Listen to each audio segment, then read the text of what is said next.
Okay, am I on? Are we set up? Okay, cool. YouTube is live, it looks like. All right, if you're watching on YouTube, like the stream. Thank you very much. Like the stream if you're watching on YouTube. I didn't think until now to look at...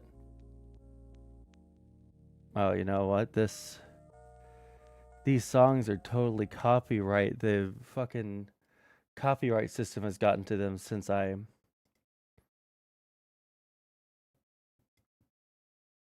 last used them as background music on stream. Damn it.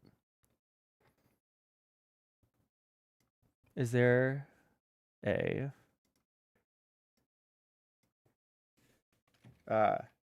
copyright free boom bop?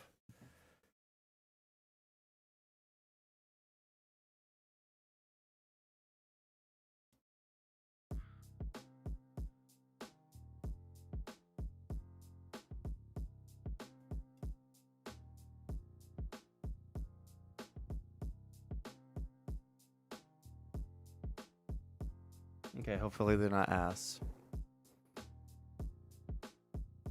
Oblivion update broke graphics? What does it mean to break graphics?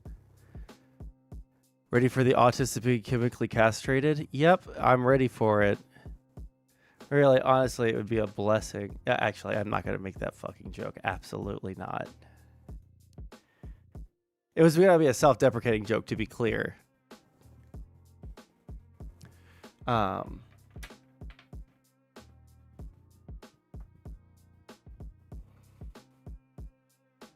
second. Let me look at something real quick. Okay, that's not too bad. My mom... Now, don't ask me for what purpose she got this, because I don't know, but she got us some Easter gifts.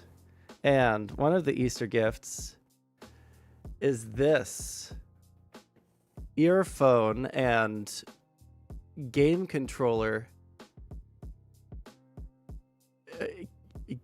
hanging thing. I don't know why she got this for us. Oh wow, it turned the screen really dark. Anyways, so because my mom got it for me, you know, I couldn't not use it. So let me get that reset back up.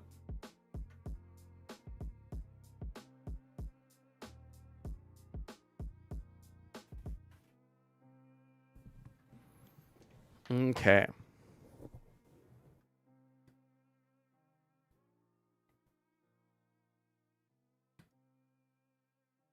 Yeah, the Epic Gamer for sure. Okay, I also forgot.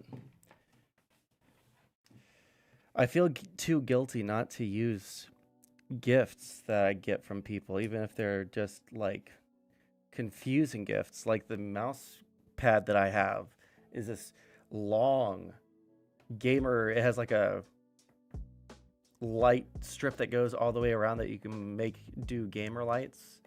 So now I got that thing, the earphone plug thing, plugged into this thing, charging it or powering it, so that it just is just constantly rainbows all over my room. All right, let's get down to brass tacks, shall we? Let's see here. What is this one? Okay, what is this one? Okay, what is that one? Do you think Vance killed the Pope? I think it's undoubtable that Vance killed the Pope. Oblivion Remastered update on April 25th accidentally broke graphics settings on PC.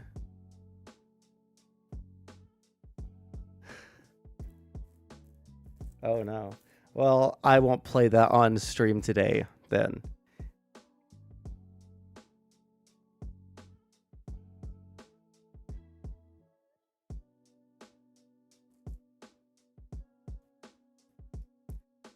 What is the... An announced update for Oblivion Remastered has resulted in issues affecting various settings on PC versions of the game. Following its release on April 25th, players reported that certain settings, including those for anti-aliasing and upscaling options,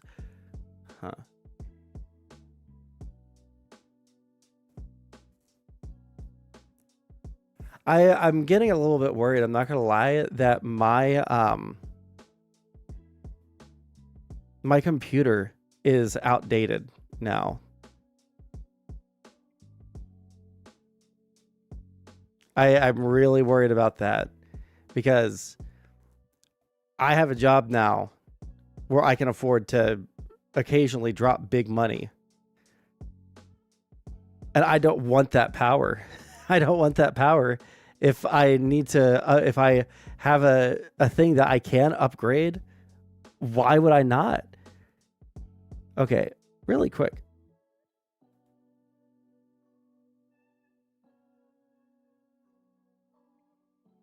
Where is my chat?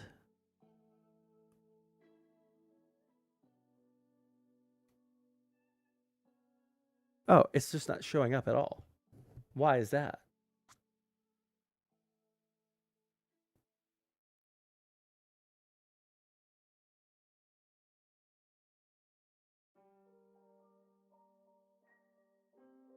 Polo. Well, there's... So, it'll show up YouTube chats, but not Twitch chats? Here, let's try this.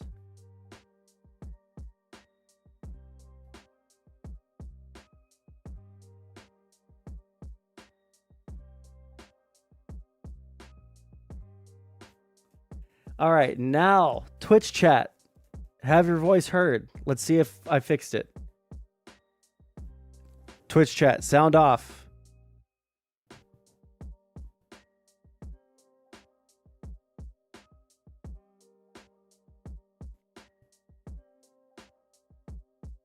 Okay, it's showing up on screen. We're good. Thank you, Nair.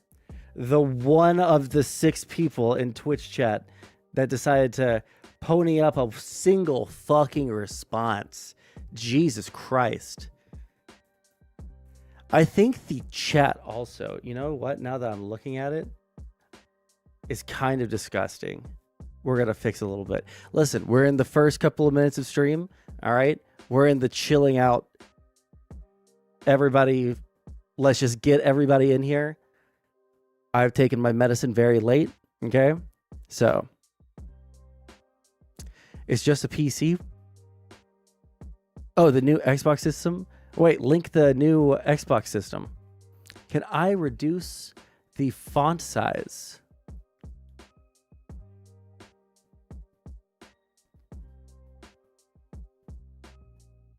Where is the font size options? Menu.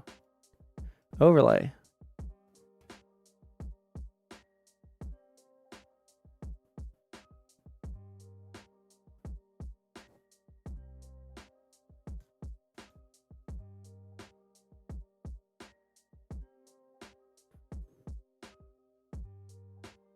Okay, hold on.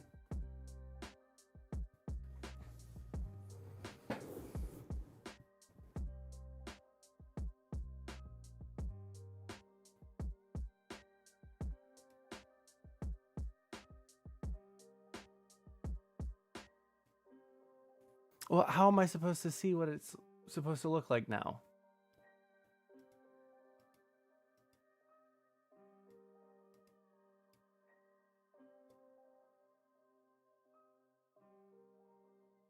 I don't think specs are up. I think it will run Steam. Well, I mean, like, just message me literally anything on it so we can listen to it in the background while we...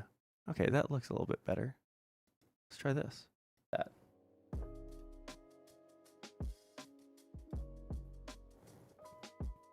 Okay.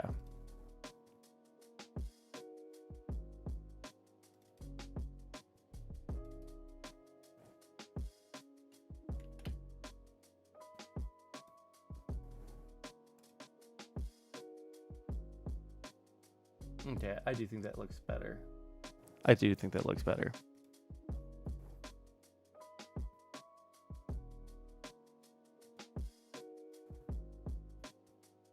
It's just a little bit smaller. There we go.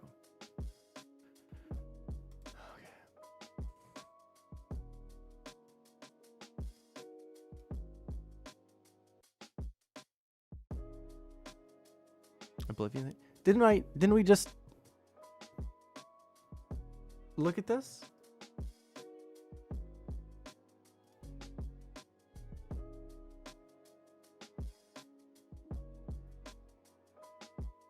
Okay. Okay, guys, let's lock in. I was reading things and you cut out. Oh, okay, gotcha. Yeah, no, we looked at it and we read the article for a second.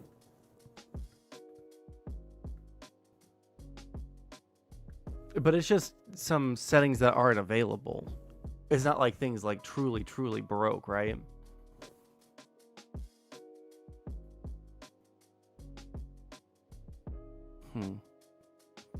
Okay. Well, now that we've officially started stream, we got 7 people watching over on Twitch. How are you guys doing? We've got some amount of people watching over on YouTube. We've got 3 people watching over on YouTube, but only 1 like. Guys, like the stream if you're watching on YouTube. It's the literal least that you could do. Please. It's all I'm asking. It's just a simple thumbs up. Okay, let me move stuff here. Let me move this over here because I like having that up. XQC Asmon's stuff is in suggestions. Okay, cool, because I was just about to start opening up constant suggestions.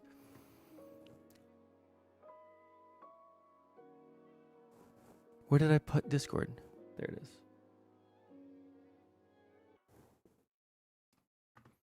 Okay.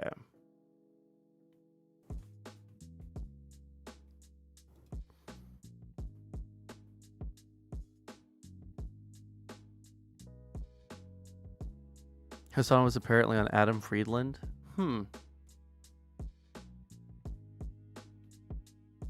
That reminds me.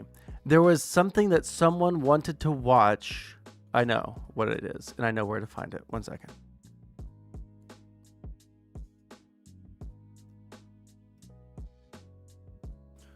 And that reminds me also.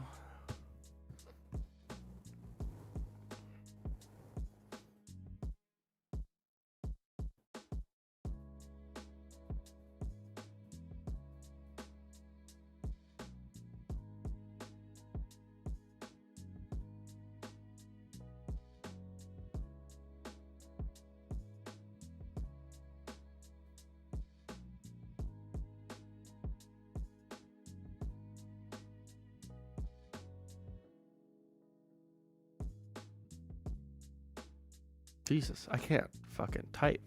Okay, I had a IRL friend that had asked me to watch this video, why Trump's tariffs are doomed to fail by Adam something. So we're definitely going to watch this. Destiny doing his anti-Trump live debate thing. Yeah, I wanted to see where that was because I opened it up.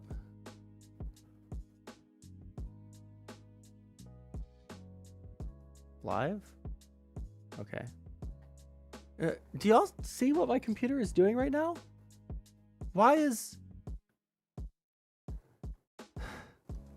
It makes me feel like I need to upgrade my computer when my computer does weird, stupid shit like that. All right, 7 minutes. We'll keep the volume up. I just want to know where he is. It says, is it Saginaw? Cash Patel is hacking me? True.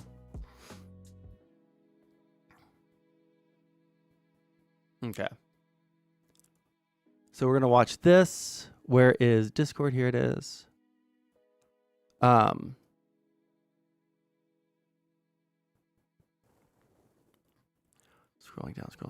down. Open. Forget the Switch 2 or PS. We have to give some credit. Tron, you link me shorts. Why do you link me shorts?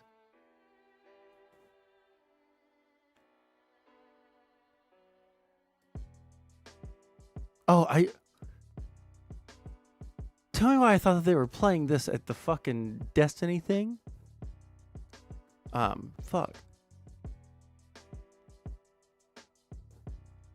Okay, so that's Yeet, and this is the Slush Funder.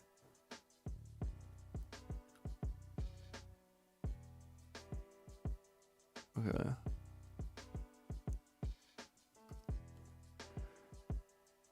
Okay.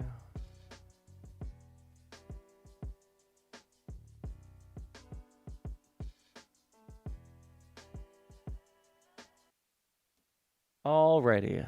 And really quick, since we're now getting into actual content, I'm going to start the shorts stream. So give me just a quarter second here just to get that set up.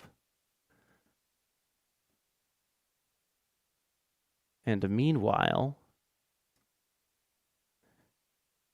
I've been listening to the news from the past week, but if there is news that you guys know about that has happened in the past, week or two that you want me to go over specifically, then please put that in chat. He would never get out of his location ahead of time. He would get punched in the mouth if he did. You know what? That, now I don't know if you were here because you were the first person in chat. Yeah, I just want to watch because I want to see first off, I want to see if he's in Dearborn because that would be fucking Kino. But, damn, my hair looks like shit. But also, just having it on in the background to see did it go off early? And then skipping back a couple of minutes just to see if someone did just walk up and fucking clock the motherfucker. Because I'm not going to sit here and watch Destiny debate fucking randos on my stream, Okay.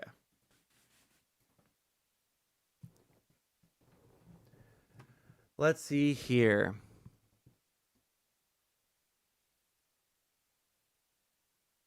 Oh, shit. I think I said something about this on Twitter myself. Oh, shit. You know what? You know what else?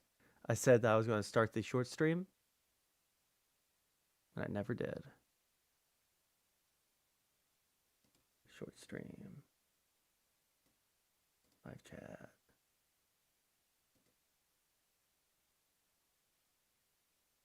Go live.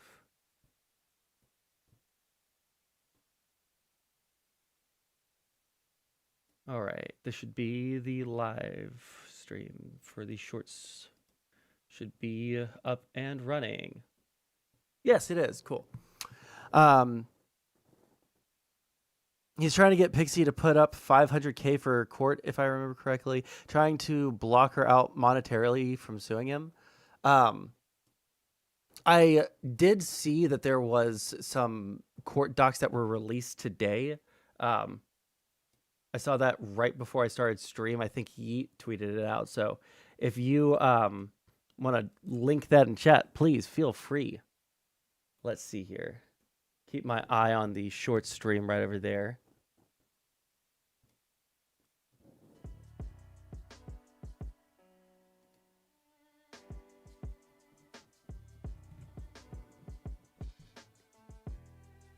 Okay.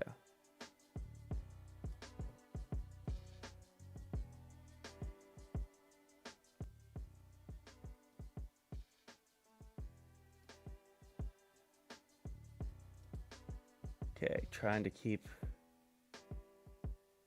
the background music a acceptable level. There we go.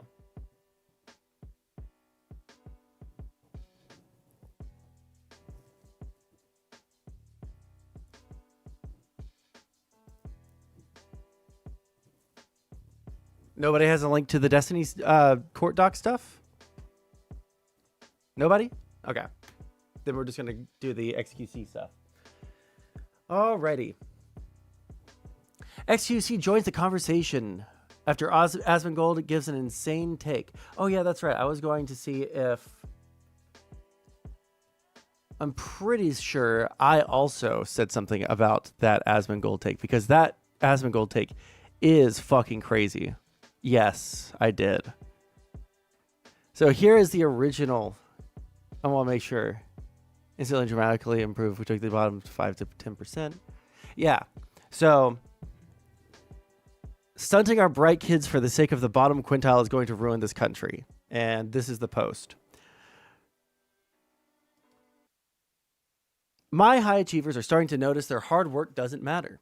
6th grade teacher in an SBG district, we are not allowed to take off any points for late work, and because creative visual appeal on projects isn't a standard of mine, I'm not allowed to grade it. Meaning one kid has a poster with nothing but some words written in pencil gets the exact same grade as kids who went above and beyond. I didn't read what this was about. I just saw his response to it, and the response itself was fucking insane enough. Okay. But that one friend, hi, how's it going? Any, hi, how's it going? Nice to see you guys. But I've worked in schools. Wait. What is this person? Kadar is Tony showing up on this screen chat, but not on that screen chat.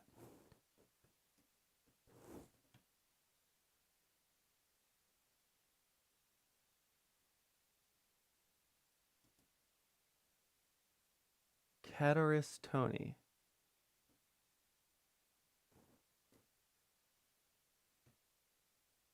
I don't know who you are.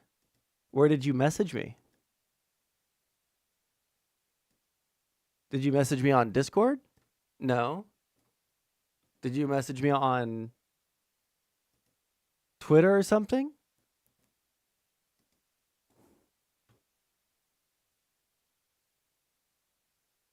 One second. Now I'm super curious because I don't see any links or I'm sorry. Oh wait, left to get the milk. No, that's someone else. He messaged me with ESP. True. I'm a huge content creator. I've called you out to my hundreds of thousands of followers multiple times. Or do you have a YouTube? When I clicked on your account, did it just like not show your... Do you have like a YouTube linked here?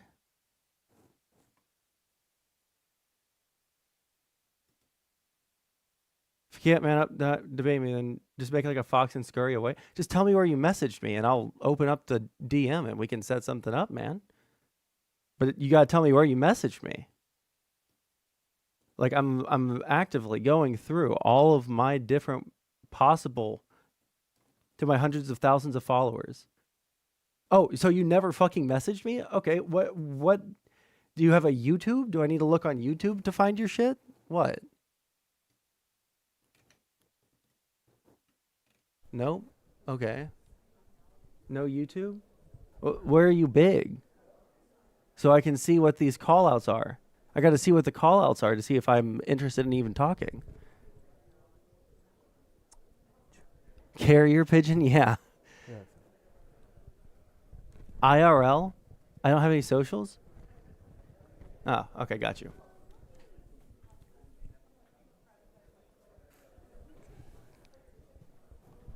What the fuck is that? Check, check. All right, folks, welcome. Oh, Jesus Christ. My name's... Yeah, let's go. We can be... Jesus Christ, that scared the fucking shit out of me. I was not expecting that. My name's Travis Pangburn. I'm Canadian. And this is a fucking invasion. Fuck yeah. I am sick and tired of the lying, of the extortion of Who is this Ukraine guy? While they're under war duress from Russia. Did he even say his name? These appointments. RFK Jr. is literally the king of anti-science. Do you guys agree? Some of you?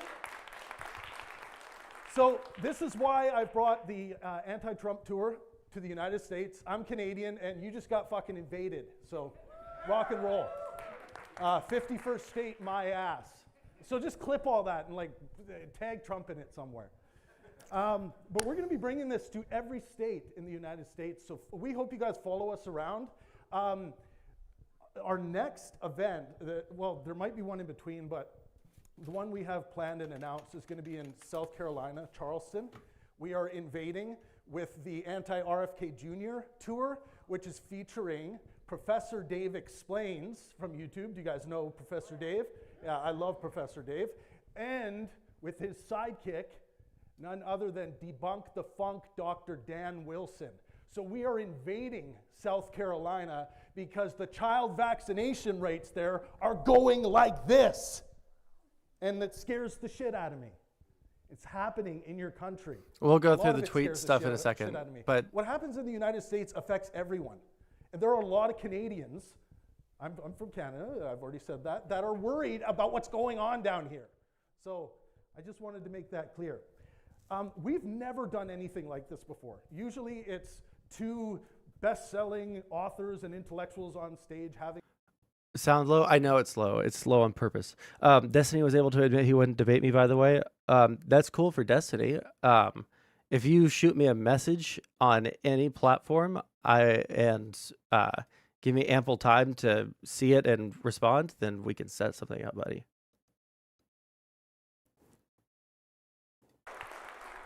I don't got any socials. Well, you're going to have to make one. I'm going to call because that's the only way I can one set by stuff one up. Once we get Stephen out here and say hello to him. It's a very And, low bar. It's not even they're asking gonna too get much. About 10 minutes with Stephen to make their case, and we're going to get some hardcore, hard-hitting debate action, I hope. Also, how would you expect to debate me if you don't have any social medias? If you don't even have like a Discord, how are you going to call? Like, how are we going to set that up?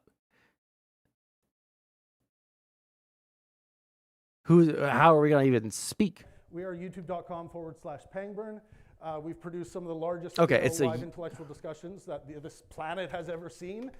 You'll probably have seen the Jordan Peterson, Sam Harris series, the four-parter. That's our big one.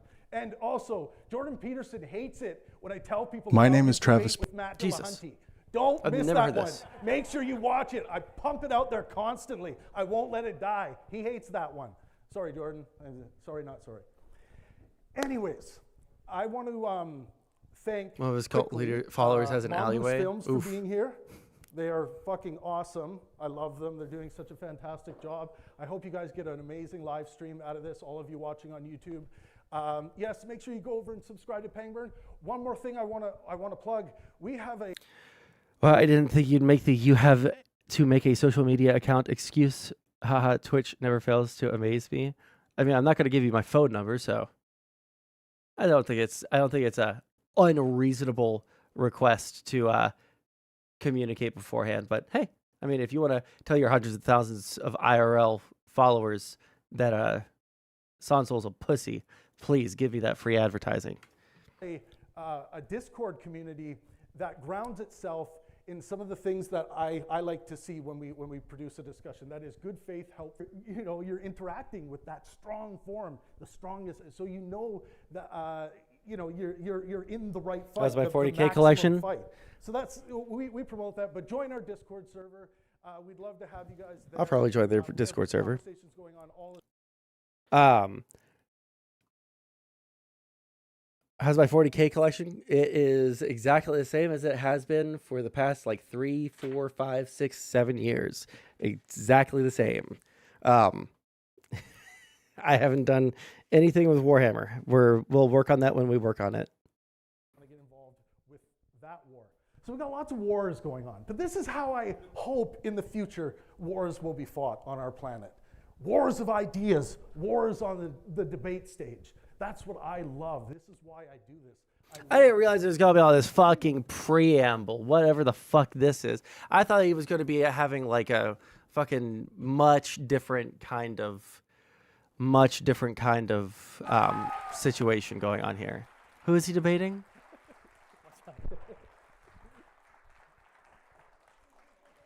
All right. Oh, he's not Well, debating anyone? You've been at this a long time. Now you get to come out and hang out with your fans. How does it feel? Feels pretty good. Feels cool, yeah. Yeah? His mic is super low. Okay. Never mind. I thought that we were going to get some fun content out of that, but never mind. All right. Let's see. Let's see what it was.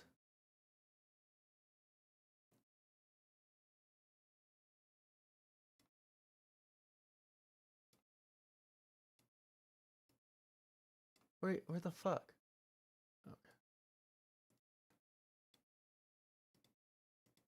Okay. Yeah, I'm doing that right now.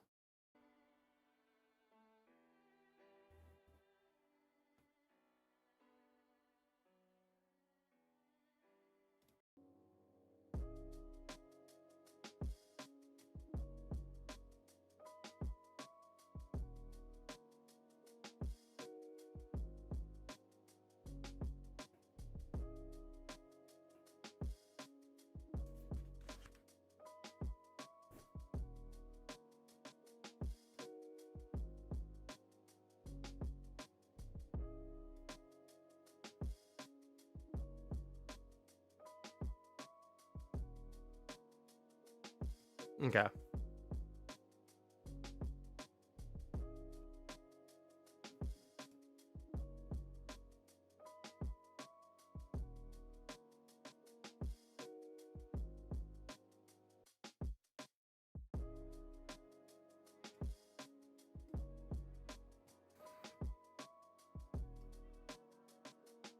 Why did it...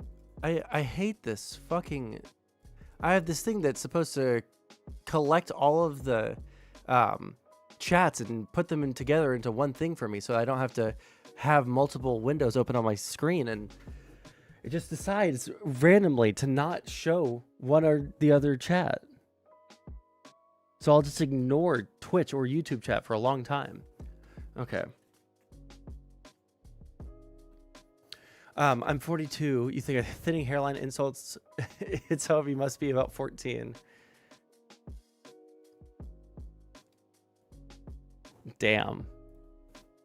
That's kind of rough, dude. That's pretty rough. I'm not gonna lie. But, you know, whatever. Okay.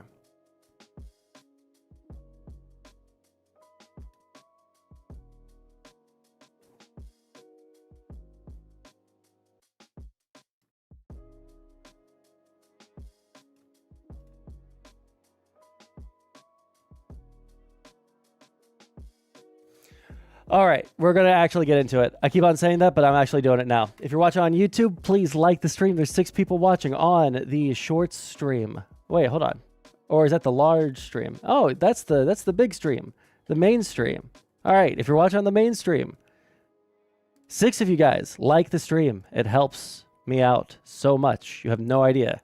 The more people that like the stream, the more people come into the chat. The more people that come into the chat, the more content there is for you guys. That's just the way that it is with me, all right? I love arguing with chat. If you're watching on the shorts stream, please double tap the, what do you call it? The screen that you're watching on. God damn, my hair looks fucking horrible today, doesn't it? That's so irritating. Oh, well.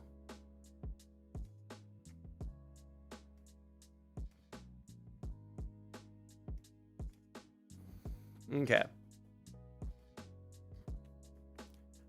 Conservative malding is a real phenomenon.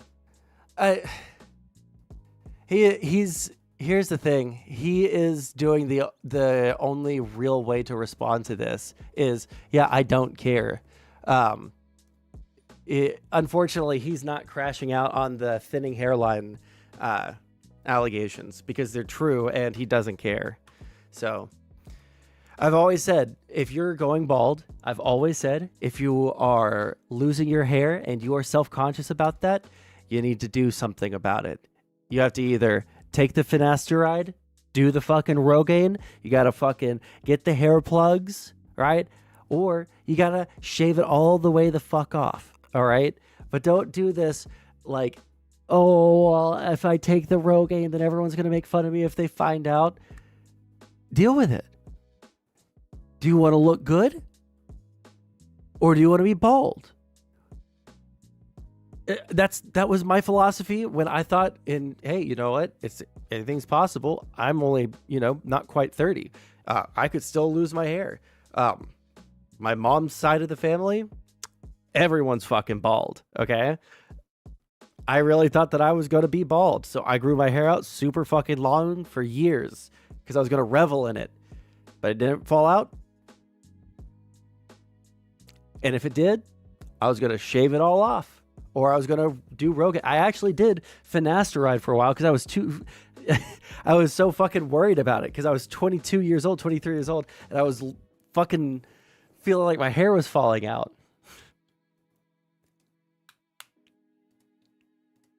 Let me see here.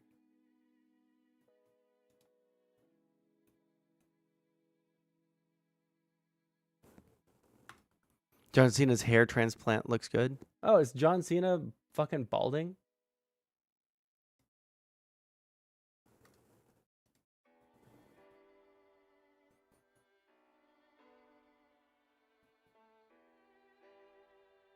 I guess, yeah, I guess you're right. Not anymore.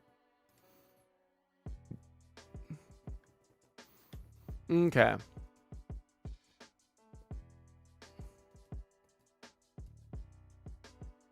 Let's get rid of tabs that we're not using anymore. I'm not going to use that. I'm not going to use that. Don't need that. I'm good here. We'll watch that here in a minute.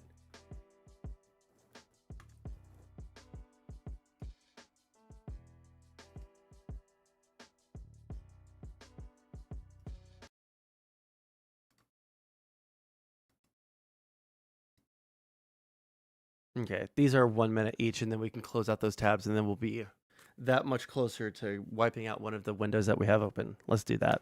PS5 Pro, Xbox has 2 brand new consoles they're cooking up. You may really want to reconsider what console to get after hearing this. According to Windows Central, Microsoft has 2 consoles in the works, with the first one likely releasing later this year. That being Project Keenan, a new Xbox gaming handheld.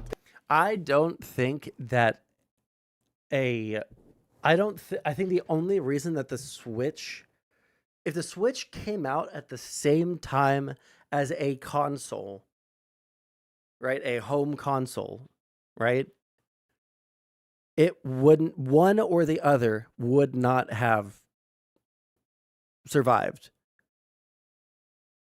The reason the Switch was a success was because, one, it's a good concept, right? It had good games, right? But there wasn't anything that the company, they put all their eggs in one basket and they took a risk on that, right? And it was a good risk. I don't think anyone's going to go out of their way for a handheld Xbox. Like, there's a Stream Deck. You're probably going to get much better shit with the Stream Deck than you were with like, if you weren't going to get a Switch in the first place because you wanted a handheld gaming system, you're not going to go for the Xbox one. Because you're going to get the fucking Stream Deck. Am I wrong there? Like, at all? Like, I'm not even a fan of the Stream Deck. I don't desire owning a Stream Deck whatsoever. I saw one of my chats move. There we go, finally. Which is more expensive, the deck or the Switch 2? Or you mean the regular Switch? The Switch is definitely cheaper than the... I don't know how much the Stream Deck is.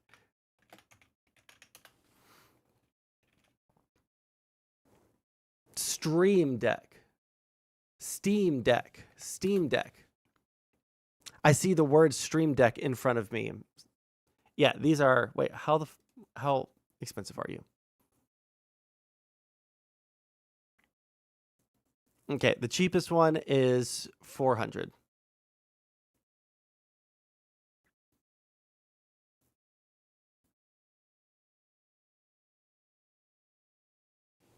Switch 2. Oh my god, the cheapest ones are those scalpers? No, those aren't scalpers. I remember everyone saying that it was going to be way too expensive. 6/5/2025.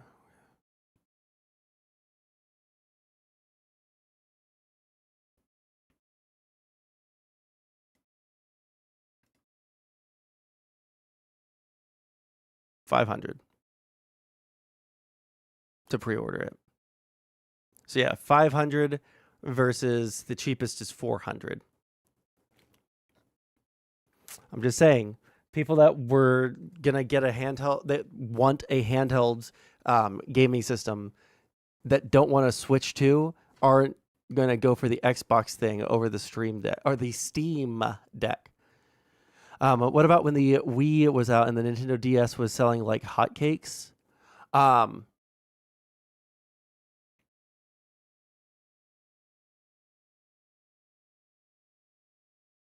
You know what? That's a good point. But then conversely, it would point towards the Wii U and the 3DS, when the 3DS was basically just a, it had like the gimmicks that the Wii U was going for, but just executed better because it was done for that purpose specifically, for that invention. So I'm shooting straight off the cuff. You could show me, you could tell me fucking anything with any amount of fucking confidence, and I would probably believe you. But my gut feeling is, if you were going to fucking make a new product like this, and you really wanted it to succeed, you probably would just integrate it into the full release of your next gen console. That's what my gut feeling would be if you truly wanted your mobile gaming to succeed. But I could be wrong. I'm willing to admit when I could be wrong. And the only times that I could be wrong is when the stakes are very low for being wrong. Which did motion capture better, Wii U or Xbox Kinect? Well, Xbox Kinect, because I don't think the Wii U did motion capture. It didn't capture your... it's completely different, the way that it worked. Completely different concepts. Okay. What is this other short thing that Tron put in the stream suggestions? We have to give some credit to the American people that they're somewhat intelligent and that they know the difference between an opinion show and a news show. Yeah. You're cynical. Look at that. Yeah. I am cynical because, You think we're bad for America? You think I'm bad for America? Yeah. You do? In the long haul, I think you Really? and all these opinion That's shows... sad, Ted. No, you know why? That's sad. Because you're very good at what you do, and because you have attracted a significantly You more are selling the influential... American let me people finish short. Let me finish the sentence I'm before listening. you do that. With all due respect. Yes. Take the floor. You have attracted people who are determined that ideology is more important than facts. Yes. Very true. Very true. You know what? I've been hearing since I've been ingesting, I think, way more mature political content. Like Pod Save America, larger people that aren't sitting and having arguments about whether they did or didn't rape people. Okay. Let's see. Is he debating someone yet? Sucked into it, but on a scale of 1 to 10, since you gave me a scaling, maybe I can return it. What do you think? 10 being like the People's Temple. Who are these 1 being people? like it's a right-wing political movement. probably 7 or 8. I think even Republicans admitted when Trump came into office, he wasn't really a strong conservative at all. His lifestyle absolutely is. We have to give some credit. But yeah, I think that I've been listening to basically what I'm trying to say is I've been listening to smarter people talk about politics, right? Not just like smarter people like we usually talk about, like, oh, I listen to smarter people than you because they're experts and blah, blah, blah, blah. Like, those are experts about specific things so that we can win an argument. I'm talking about experts in highly respected people in the political space. Just listening to the way that they speak, listening to, our politicians from the past, listening to, changing my relationship with media, basically, and finding better, healthier things to watch. I've completely lost my train of thought. Why was I saying that? Oh, when I see people like this guy go up there, right, and I'm listening to all these more intelligent people talk about politics, right? I listen to people from the early 2000s talk about what's been, what's been going on at the current time, from the past.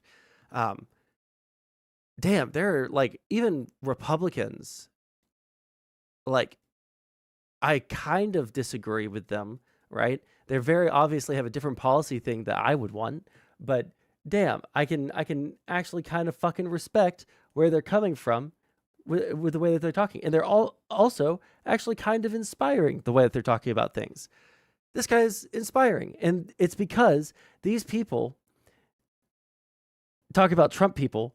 They inspire people to care more about ideology than care about facts. They care more about their standing within their social crew than they do about the country. They care more about what politics is supposed to be than what politics actually is, which is what ideology is. Ideology is the practice of saying, this is what things ought to be like without recognizing how things are right now. Recommend them over Pod? Well, I just listen to Pod. I will listen to Media's Touch if you think that they're that much better. But I love old capital L liberals, old intelligent people who go and they fucking confront these people on Fox News, and they go and they just say, you guys have sold your soul. It gives me so much hope for the future. Ew, liberals, true vigilante. How are you doing? His opinion That's shows. sad, Ted. No, you know why? That's sad. Because you're very good at what you do, and because you have attracted a significantly more are selling the influential. American let me people finish short. Let me finish the sentence I'm before listening. you do that. I'm all right, good job. With all due respect. Yes. Finally You medicated again. You have attracted people who are determined that ideology is more important than facts. There was another quote. I found out that it was a Teddy Roosevelt quote. Did you say ideology? I already know what this is going to be. Yep. I'm giving you a choice. Either put on these glasses or start eating that trash can. I already am eating from the trash can all the time. The name of this trash can is ideology. Okay.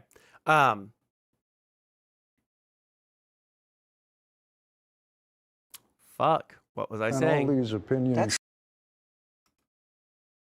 I hate you, Gas, so fucking much.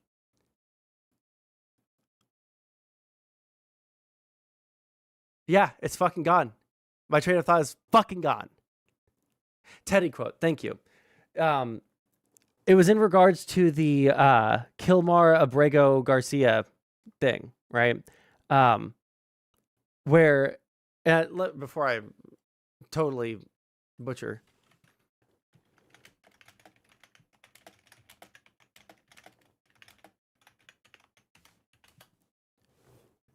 No man is above the law, and no man is above the law, and no man is below it. Nor do we ask any man's permission when we ask him to obey it.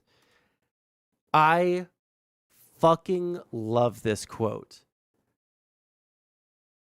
because it is such a perfect quote for our time. No man is above the law. When our government is so openly fucking corrupt right now with their stupid crypto meme coins and their insider trading, where you can see how many people are buying stocks right before Trump announces that we're lowering the tariffs on them. Like Elon Musk having unfettered access to all sorts of government information, and access to slashing the jobs of entire government departments that are investigating his companies. Okay, what are we debating? Hey, I don't know yet. If you want to jump in and you want to debate, jump in and debate. But at a time when our country is being led by people like that, no man is above the law. And no man is below it. Meaning, no man is above the law. Just because you're so rich and so powerful and so important doesn't mean that the law will gloss over what you did. You will be scrutinized because the law is above everyone. And there is no one so poor, there is no one so destitute, and there is no one so low on the totem pole of society that the law doesn't protect them. I love it. It's kind of soy. I'm here for the soy now. I'm down with the soy libs. The soy libs are the only consistently correct group of people in the political space, basically for the entire duration of my life. The cringe soy resistance libs are the factual fucking Death Star demons of the political world. They're the only ones. They're the only ones.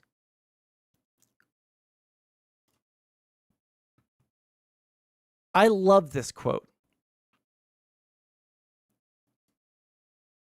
I want to find a way to incorporate that into my stream and into my life. Fuck me. I am so fucking ready to start doing stuff with the Dems. Okay. That was my soy rant. We're going to move on.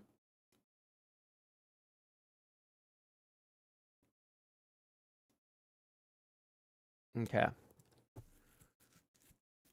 Why Trump's tariffs are doomed to fail. Damn, I missed the soy rant. It was barely a soy rant. I'm not even mad. Have an agreement? You have a agreement or a disagreement?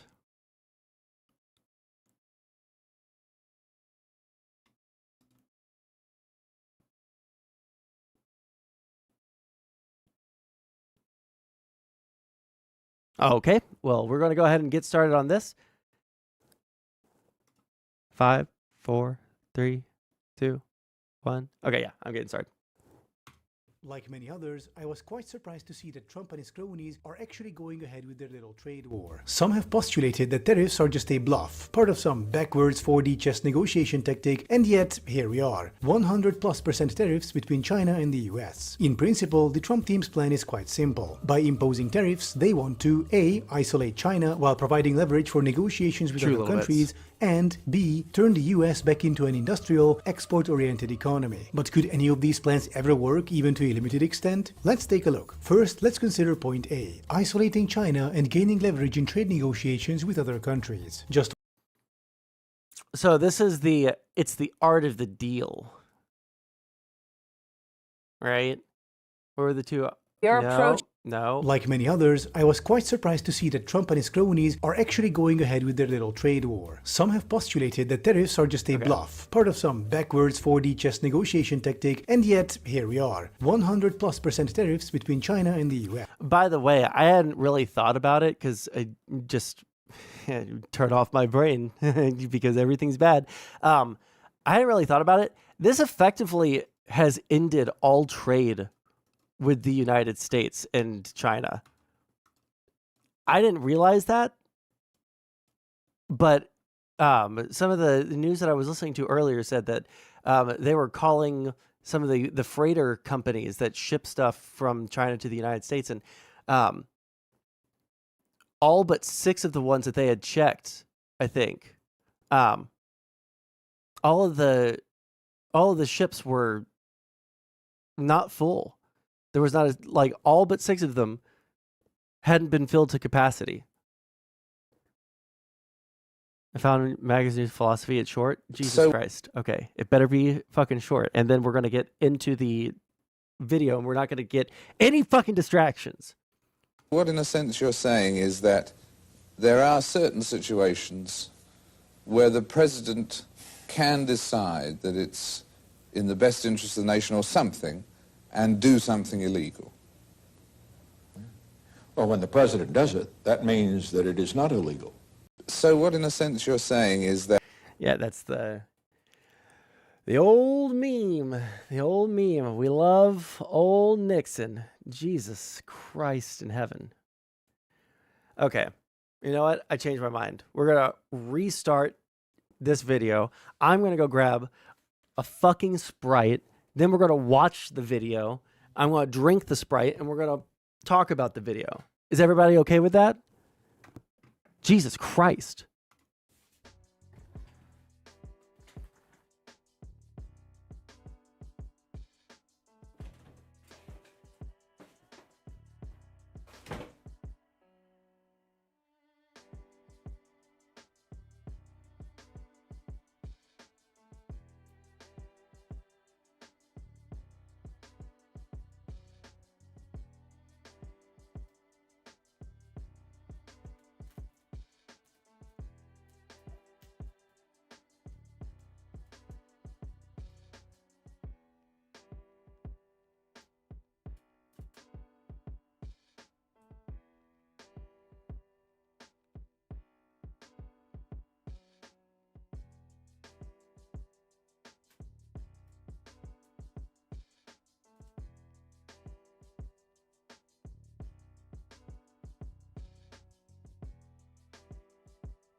Okay.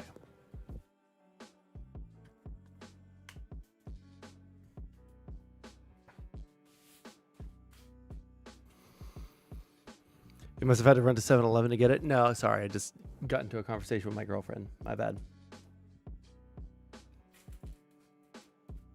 Tectone got banned. Do we have a clip for why?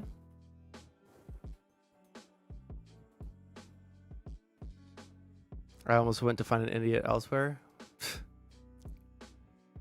I don't have a good comeback. I haven't warmed up appropriately. I'm not appropriately angry. I have to be appropriately angry to drop that kind of wisdom on you, okay? Thoughts on sperm race? Don't know what that means.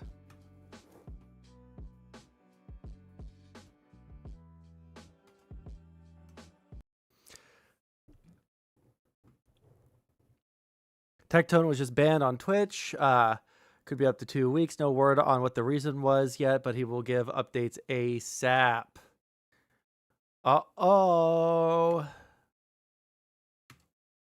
Well, we'll keep our little eyes on that one, on this developing story over here on the Sondsol News channel, okay? All the biggest drama updates, breaking drama news every Saturday night at 7:41 Eastern Time. If you guys want drama, this is the place to find it. Why did Tectone get banned? Well, it might have something to do with the multiple dramas that he's been embroiled in over the past couple of months. First comment is correct. He had the nerve to say Frogan shaped like a bowling ball.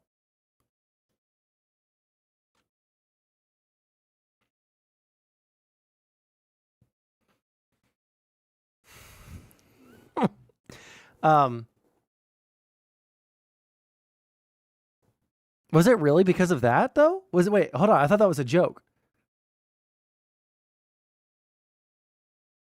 Does it? Is that what actually happened? We need a graphic for Sondsol News.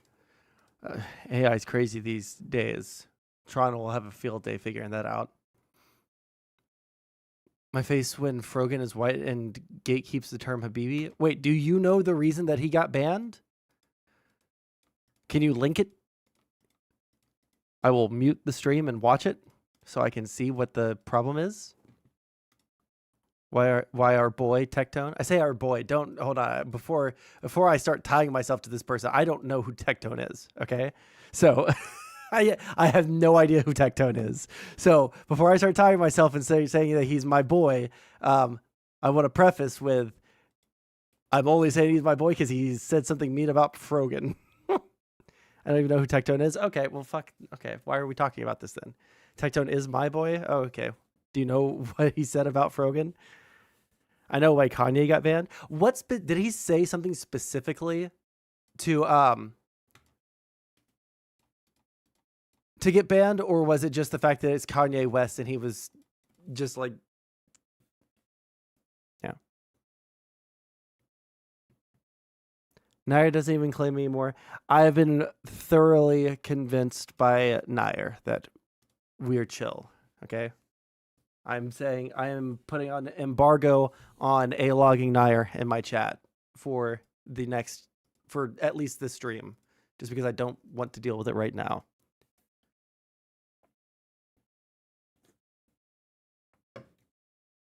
Yeah, do not give Kanye the mic for 7 minutes. Okay, that's way too long. Oh, would you not be?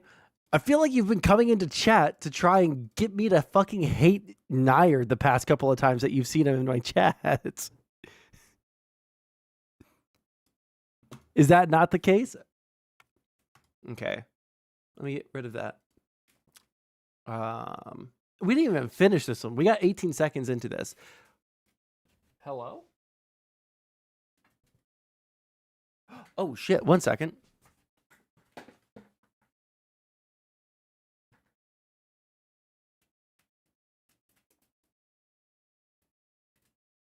Shit.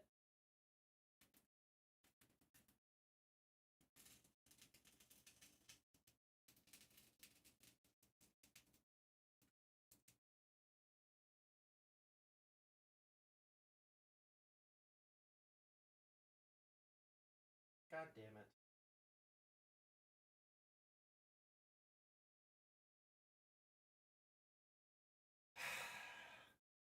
God damn it.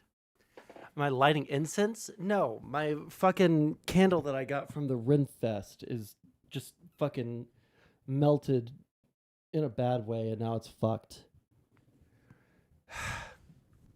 So now I have to fix that. It's gonna take me like 4 days of intensive shaping, remelting to get that fucking candle back to fucking usability. Fuck my life. Okay. It doesn't matter, actually. Nothing matters. Everything is entropy. All right. Anus relaxing candle. No, it's just like a fucking handmade fucking beeswax candle that was like super fucking expensive because it was handmade by Renfest artisans. And of course, it has to ruin itself.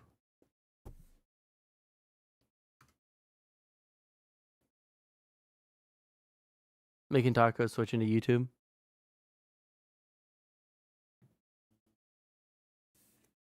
What is this? 2 Star Wars fans had a lightsaber duel after watching Revenge of the Sith.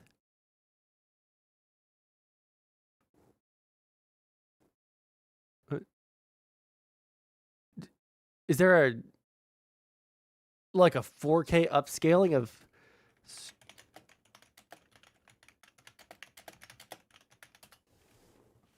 Wait a second. Oh, you can is there like a 4K, is it a 4K upscaling or some shit?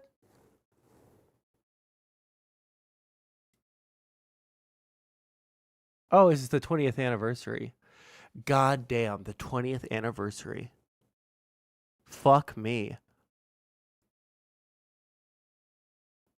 I remember, I think this is one of the first movies I remember going to in theaters. I remember. It was in Tinseltown in Houston. That little theater it's this shit ass, I say shit ass, it's incredibly mid. It's just like it is just a neighborhood movie theater. Okay. I remember going to that, getting fucking dressed up. All right. I was like, what? I would have been 10 years old. We got the fucking entire 4th grade crew together, and we went and saw, like, it wasn't just the fucking 4th grade crew or whatever grade, right? It was the 4th grade crew plus the neighborhood crew plus everyone's families. It was huge. And we went and we saw it. God, what a fucking treat. We should go and see this. I should go and see this.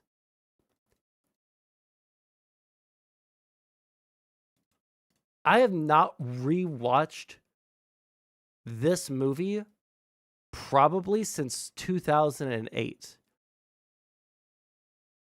I did try to rewatch the prequels. I got through episode 1, and then episode 2 was so boring I fell asleep. I fell asleep during episode 2, and I figured that all of the memes were true, all of the prequels really were that bad, so I stopped watching again. Parallax, why are you mad at me?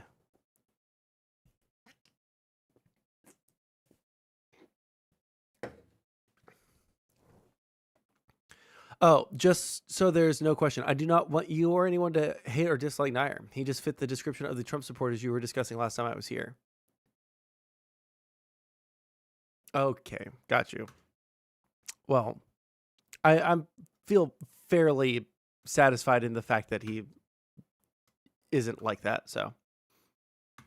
Well, you're a retard, so fuck you. I thought it was lame the younglings got killed off screen, really broke my immersion. Yeah, true. If I don't see a fucking toddler's throat getting slit, I can't.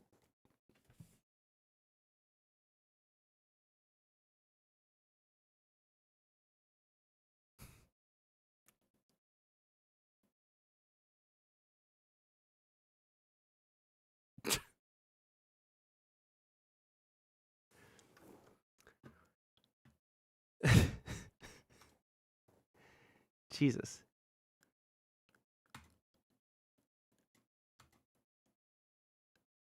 You're wrong, but that's fine. Okay, gotcha. Toddlers are much smaller. I haven't seen that scene probably in 10 years, I don't think. I don't remember how old the kids were. We did an R-rated Star Wars, as all I'm saying. Imagine a lightsaber slicing through someone and cauterizing all at once. Well, don't they do that on screen all the time? With the lightsaber cauterizing shit? Okay. 1 second. Did I close out the I must have.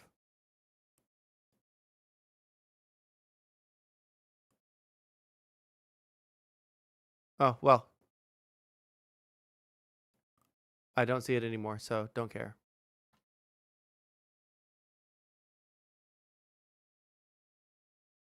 This is how the Second American Civil War will look like. Okay, we'll look at this and then we'll get onto our fucking video. Okay, this was what I was looking for.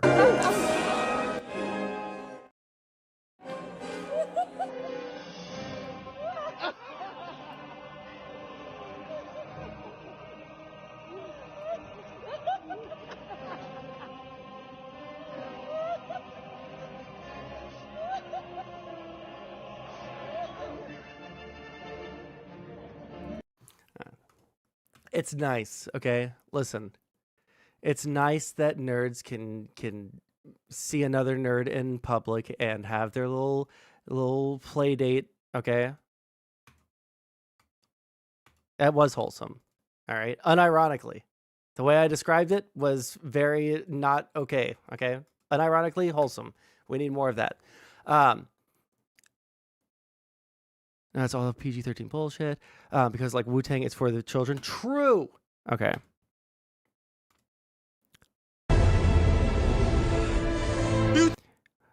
Was that one Anakin and Sam Jackson? Wait. Thunder against me! You have done that yourself.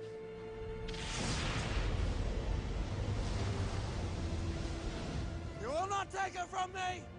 Your anger and your lust for power have already done that. Is this dubbed over?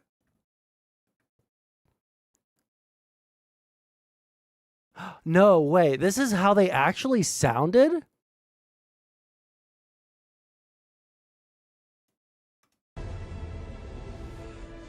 You thunder against me!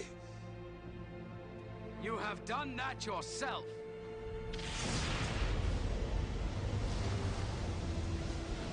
You will not take it from me! Your anger and your lust for power have already done that. You have allowed this Dark Lord to twist your mind. Oh, man. Padme on the ground right there. Oh, the CGI, the fucking green screening. That did not age well, did it? Jesus Christ.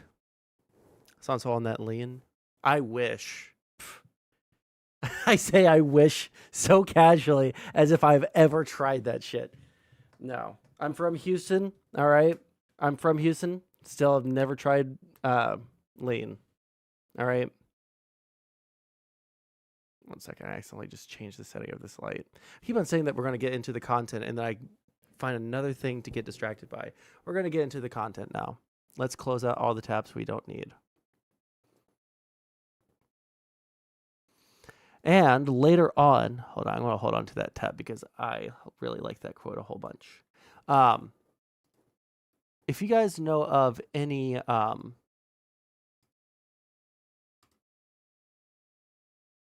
debate shows that are happening tonight, maybe we'll jump on one.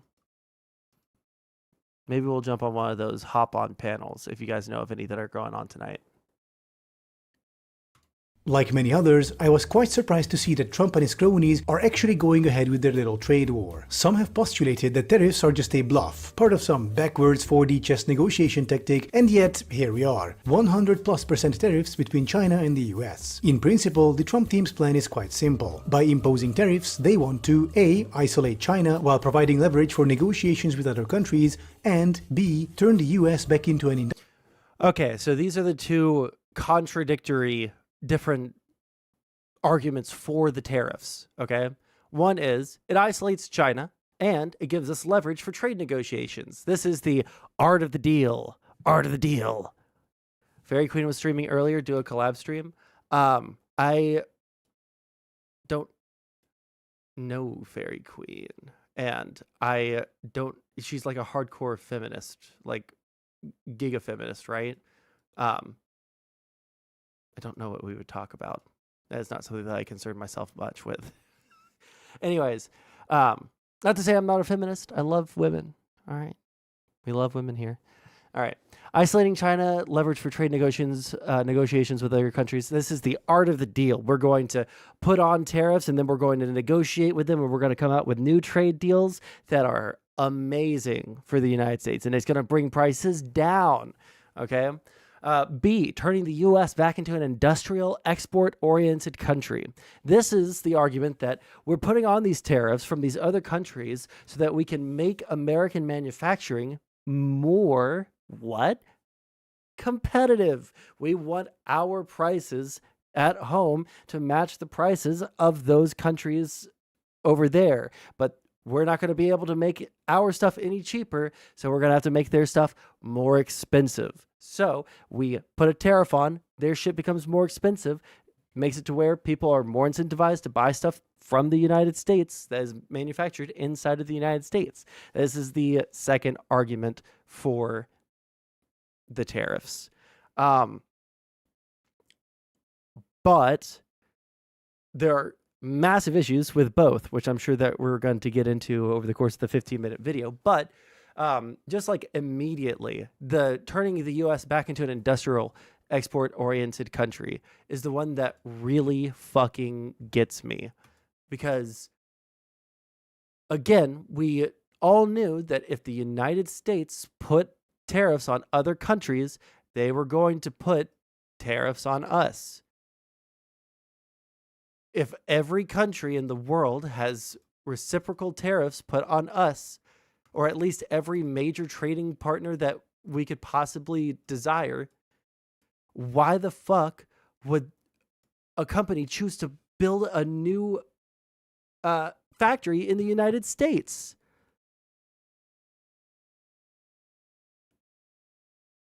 Why would they do that? Because if they produce it here in the United States and they ship it out to someone else, those other countries have tariffs on us because we tariffed them. Blanket tariffs. So why would they not build in some other country where the labor is cheaper and they can sell to every other market on earth besides the US market without tariffs? They would just probably eat that cost or not sell to us. So that's why B, I love that argument because it is so fucking ass backwards. It's all underpants gnome tier argumentation. I have no idea what the fuck that is even supposed to approximate, getting close to trying to describe. What the fuck does that mean? Subaru is pulling out of the US? Wait, like full send? No shot.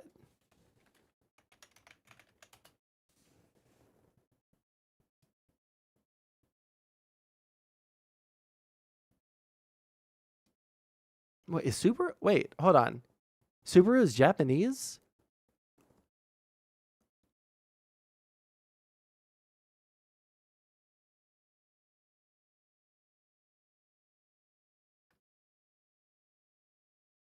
Why did I think Subaru was European?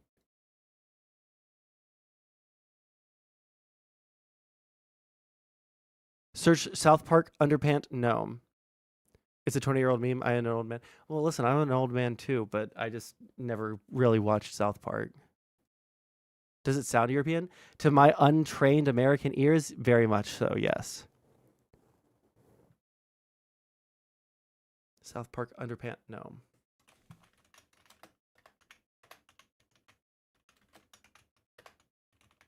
Oh, look at that. Pretty sad. What do you mean? I can totally see it sounding Japanese now, Subaru, right? But I could totally also see that being some stupid sounding, Nordic language like Swedish or, Norwegian or some dumb fucking Eastern European language. Sounds stupid. All right? Listen. Actually, I don't think there's a European language that sounds normal except for English to me. They all sound a little fucking silly. Is there a single one? Spanish is probably the least silly sounding language besides English in Europe. French sounds silly. Italian sounds goofy as fuck. Okay.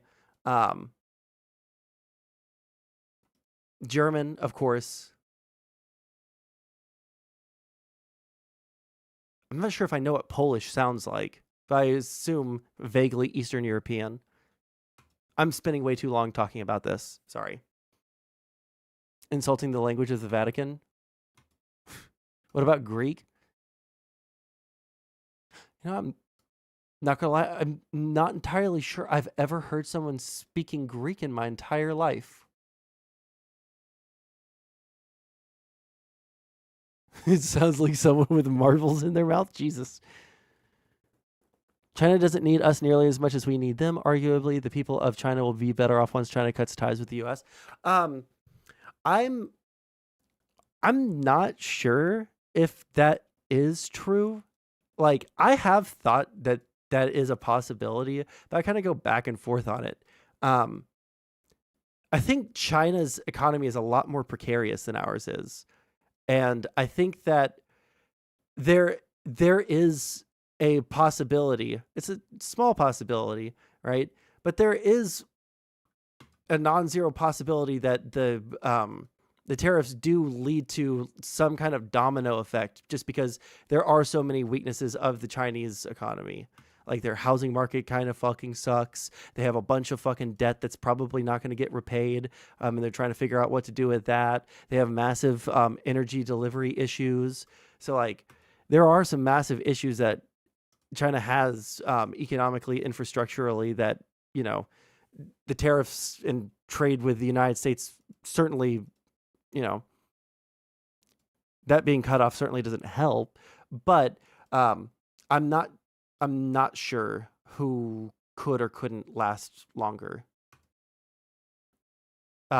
Simply because China would have to completely fucking fail, right, before their government ever changed course. The United States, we have an actual fucking functioning democracy as it stands right now. It's entirely possible that the voters speak and China just has to wait for the voters to speak. We're at the whims of the masses. China isn't, you know? Greek sounds pretty similar to Spanish. I'm sorry, I don't believe you.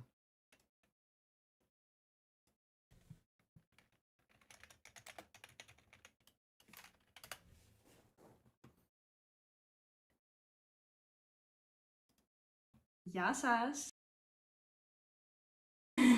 Μιλάω Ολλανδικά, είναι η μητρική μου γλώσσα και μιλάω Αγγλικά, Γερμανικά, Ισπανικά και τώρα Ελληνικά, αλλά ακόμα μαθαίνω Ελληνικά. Μπορώ να μιλήσω, αλλά θέλω να μάθω περισσότερες λέξεις. Αν έπρεπε να βάλεις αυτές τις γλώσσες σε μια σειρά, να ξεκινήσεις δηλαδή από τη γλώσσα που είναι για σένα πιο εύκολη. To my untrained American Angloid ears, this sounds like a perfect 50-50 combination of Spanish and Russian. Okay. Underpants Gnome, and then we're watching the fucking tariffs video. Jesus Christ. No more languages. Damn, dude, this place is huge. Remind me later. It's almost as big as Carmen's ass. No, it isn't, you guys. This is where all our work is done. So what are you gonna do with all these underpants that you steal? Collecting underpants is just phase 1. Phase 1, collect underpants. So what's phase 2? Hey, what's phase 2? Phase 1, we collect underpants. Yeah, but what about phase 2? Well, phase 3 is profit, get it? I don't get it. You see, phase one, collect underpants. Oh, is this the... Okay, yeah, I know the fucking... Yeah, I know the meme. I didn't know that's what the origination was. All right. Gas, remind me to look at the Romanian language after we're done here. All right. I feel guilty. All right. I feel guilty now because that is your fucking language. And we just went through all the fucking languages that sound silly and I don't know what yours sounds like. So now I'm moving on and I seem like an asshole. So now you have to remind me to fucking watch it. Okay. Isolating China. Okay. So we talked about this. Let's keep going. Industrial, export-oriented economy. But could any of these plans ever work, even to a limited extent? Let's take a look. First, let's consider point A, isolating China and gaining leverage in trade negotiations with other countries. Just what does the Trump team plan to do here exactly? Especially with the whole threatening your closest allies bit. Have they gone mental, or is there a plan behind all this? Whatever, Some might ask. Well, there is a plan in fact, and it's quite mental. Yanis Varoufakis wrote about this recently in an article you should definitely check out after this video. The plan here seems to be to basically split the world into two camps. Those who get to enjoy economic closeness to and military protection by America. Oh, I thought this was going to be a video just speaking about tariffs. This is like a whole fucking gobbledygook fucking theory about the 4D chess that Trump is trying to do.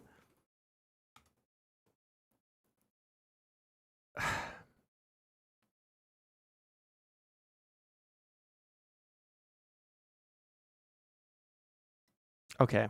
This video. The plan here seems to be to I was super prepared to talk about tariffs to see if I agreed or didn't agree with this guy and add to the fucking conversation, but fuck me, this is going to be some dumb fucking bullshit.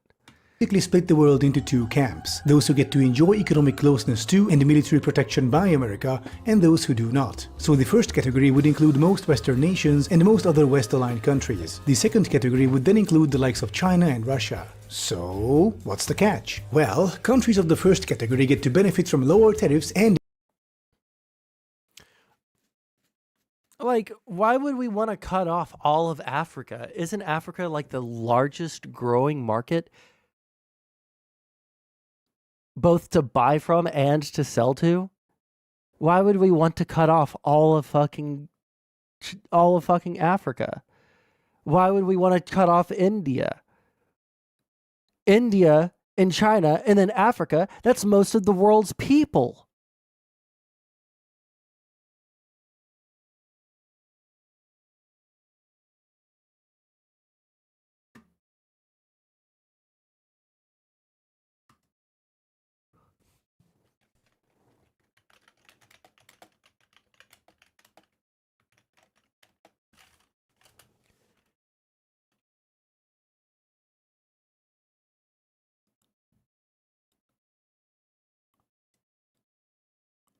Okay, so we got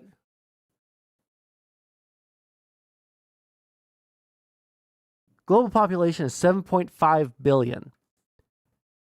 4.64 billion are in Asia. 1.34 billion are in Africa. That is 69, 70, 79% of the world. I don't know if this is actually their plan, okay? I don't know if this is actually their plan. But if this is their plan, then we're trying to cut off 20% of the world's population from 80% of the world's population. And the leaders of the 80% of the world's population are hostile to us? Hold on, I didn't even add in India. Oh, I guess Asia would count in India, even though India is technically a subcontinent, right? Okay. oh, what's the catch? You're assuming they have a plan? This video is assuming that there's a plan. I almost don't even want to watch the video anymore. Because I don't think it goes any deeper than Trump thinks tariffs are cool. I think that's where it begins and ends. Did you watch the timeline tariff video I sent you in general a day ago? No. Can you resend it in chat? Because I don't know if I can make it through this video. Let's see if there's anything interesting. No, the video argues they don't have a plan. I don't think that they do. I think that Trump just thinks tariffs are cool. I think that's literally just it. Well, countries of the first category get to benefit from lower tariffs and military protection at the low price of America dominating their economies. Basically, they would be forced to let in American exports, move their industrial bases to the US, and then function as export markets for American products as America makes bank on this arrangement. Tariffs would be cool if they worked like Trump thinks they work. Yeah, if there was some, you know, one cure-all fucking lozenge for the fucking economy that makes us powerful and everybody else weak and subservient. Yes, that would be really cool, wouldn't it be? Those countries that remain outside of this protection racket will be forced to pay the US in the form of tariffs. So is this plan viable? To quote an eternal classic, sounds good, doesn't work, never gonna happen. Turns out other countries might have differing opinions on this issue. If you try to strong-arm a bunch of countries into becoming your economic vassal states, they might just have something to say about it, especially when it comes to economic blocs which are about the same size as the US, like the European Union. See, these prospective vassal states might just start talking among each other, saying things like, wow, it would sure suck to lose our industry and become economically subservient to a country run by a bunch of incompetent, weird idiots. The EU is even giving its staff burner phones to stop them from being spied on in the US. And isn't that something? Burner phones are useful, but regular people need something more practical. Well, now, thanks to NordVPN, you can take steps immediately. The only thing it cannot... Hey guys, you use his thing, okay? NordVPN, and use his... look, there's a link right here. You can find it if you click on the video, okay? I don't want to sit through the advertisement. Protect you from is inviting a journalist to your illegal signal chat room where you discuss US attack plans. NordVPN alliance leaving the US out of it, like this video. So prospective vassal states see that the US is run by a bunch of idiots. So they instead form their own economic alliance, leaving the US out of it, like the EU-Mercosur trade agreement, or the EU-India free trade agreement, or a potential EU-China trade agreement. And this aggressive American posturing also incentivizes countries to look for a new global reserve currency, one that isn't controlled by a bunch of weird idiots, like the euro. And the latter is a particularly big problem for Trump and company. Luckily, the only thing... the only currency that probably could contend with the dollar would be the euro. And that currency is simply from what the little econ YouTube channels that I listen to have talked about with like currency devaluation videos and shit like that. The euro is not volatile, right? Which is good for a currency. You want it to not be volatile. You don't want there to be, you want whatever country it's from to be very stable, right? Because you don't want anything crazy to be going on inside of the country. You basically want to know, like, if I put my money here, it is going to stay there and I can access it in the future, and it's not going to get taken by some random fucking warlord, and it's not going to get, you know, appropriated by the government, and it's not going to be, you know, XYZ corrupted, you know, like we have laws around, you know, bank fraud and shit like that. So if banks start trying to fuck people out of their money, you know, we'll throw people in jail. So we want people to feel comfortable putting their money in the United States. I don't know if the euro, first off, it is being controlled by, I don't know how many EU member states there are.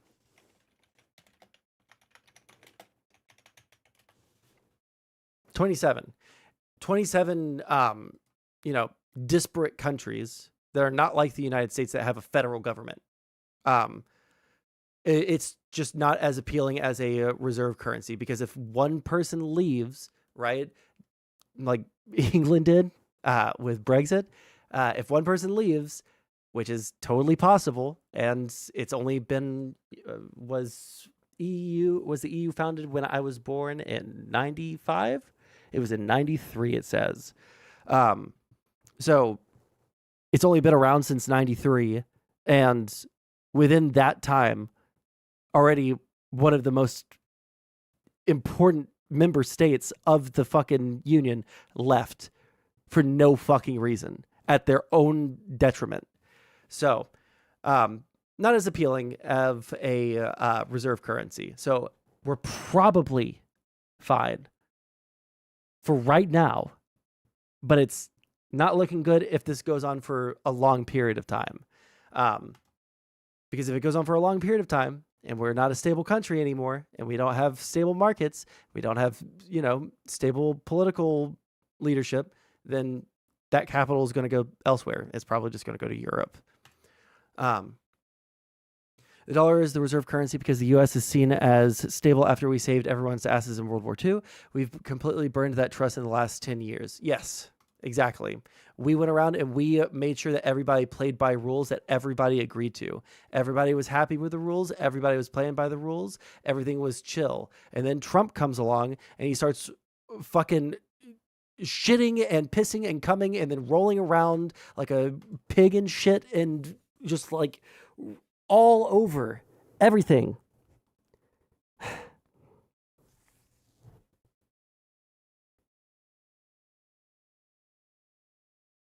And then Russia decides, okay, well, now we can completely destroy the liberal world order. China's working with them. Everybody is super fucking confused. Biden goes in, tries to fix everything. Okay, we're going to... The U.S. and UK have been in a battle for the last decade to see which country can fuck themselves harder. True. The dollar is backed by the U.S. military. That is partially true, yeah. It was a reserve currency because you were unscathed after World War II. Yeah, that's what sourcing said. Tone down the American exceptionalism. Okay, I'm sorry. The more I learn about my country, the more I realize that we are exceptional and that we should have been acting more like a fucking superpower. We should have been the one superpower and acted like it. But instead, everyone got bitchy. All right. We should have been the ones telling everyone else in the fucking world. And we were for a while. But because of the way that we did it, everyone fucking got mad at us. We didn't act like a superpower. We didn't act like a philosopher king. And because of that, we're paying the fucking price. Let's keep watching. Global US financial dominance, their ultimate leverage, hinges on a strong US dollar, which is the result of it being the global reserve currency. If that status is gone, then suddenly the US becomes just another country and controlled by a bunch of weird idiots, like the euro. And the latter is a particularly big problem for Trump and company. Global US financial dominance, their ultimate leverage. Jesus Christ.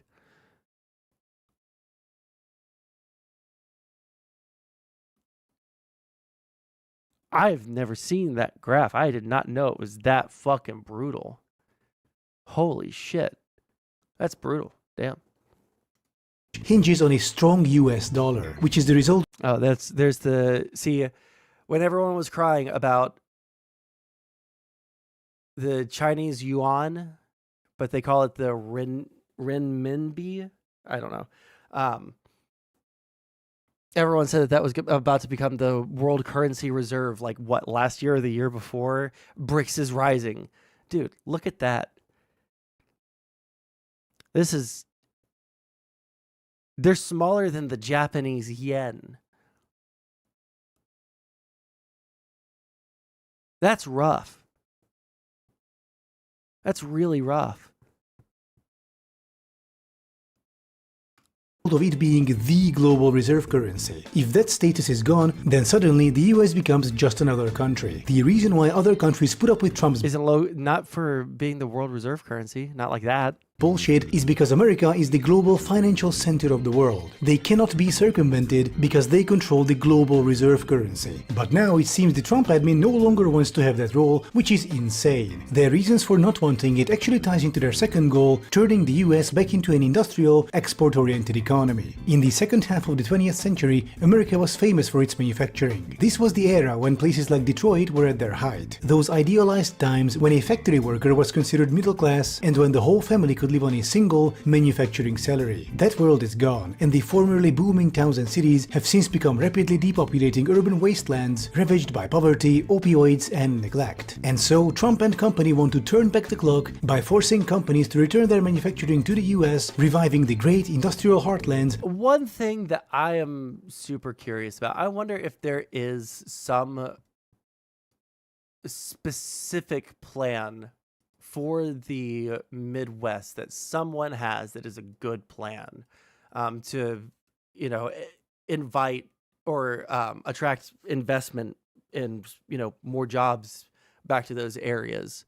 Because I don't know if I've seen anyone say like a specific vision that they have for the Midwest, right? Like the West Coast has tech jobs, the East Coast, they have finance. Middle America has farming. The South has oil and farming. But like the Midwest and fucking, the Rust Belt, I don't know what the grand narrative there is. Because we still do a massive amount of manufacturing.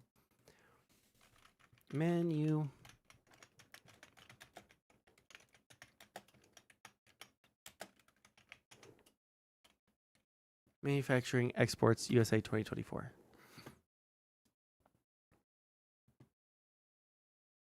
In 2024, the U.S. manufactured goods exports totaled approximately $1.6 trillion.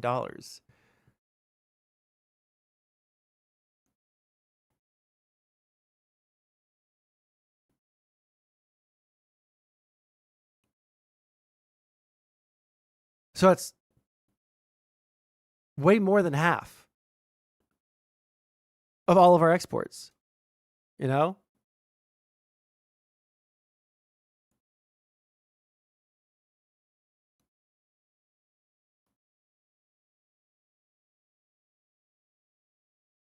Canada, Mexico, and China were the main export partners for the U.S. The three people that we have targeted the hardest with our tariffs are the people that we send our shit to the most.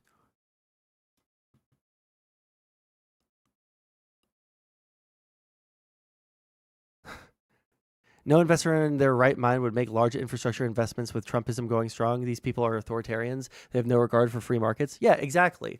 Like a free market requires knowing that I'm going to get my money back at the very least. I at least want to know that if I put my money somewhere, it's going to stay there. It's not going to be taken away. I'm not going to lose it to instability because of political instability. Trump is the definition of instability. He only survived as a political monster in his first term because he didn't fuck with the economy too much. He didn't do anything to the economy. He didn't make it better. He just let it go. He allowed it to continue. There's no specific action that he did that supercharged our economy.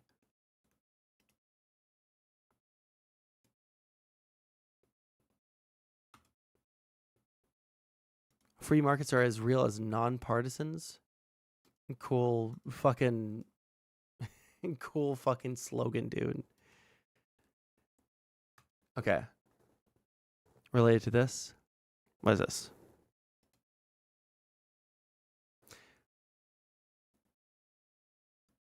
Japanese investors are selling U.S. treasuries. Japanese private financial institutions sold $17.5 billion of long-dated foreign bonds in the week ending April 4th. Subsequently, they dumped another $3.6 billion over the next 7 days. This marks the largest two-week sell-off since the data began in 2005. They said Japan's finance ministry does not break down which countries bonds were sold. However, Japanese market strategists say a substantial share of selling was in either U.S. Treasuries or mortgage-backed securities. I need so much more background information, knowledge.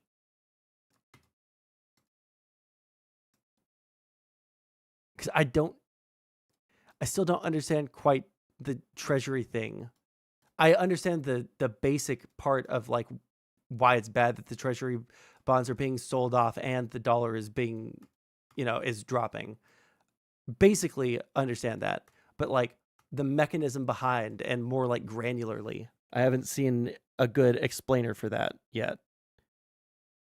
Just because I don't know where to look.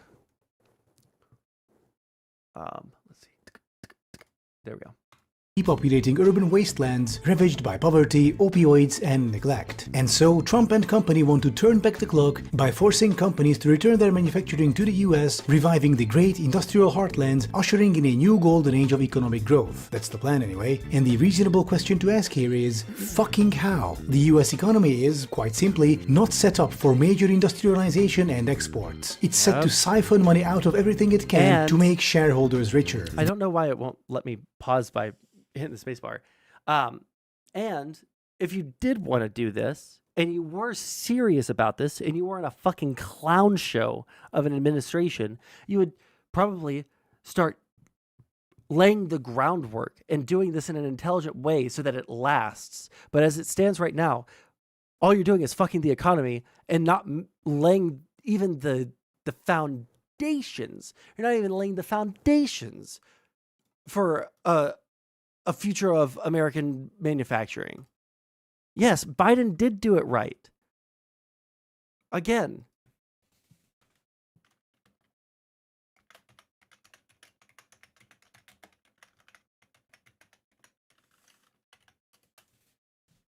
Manufacturing construction spending over time.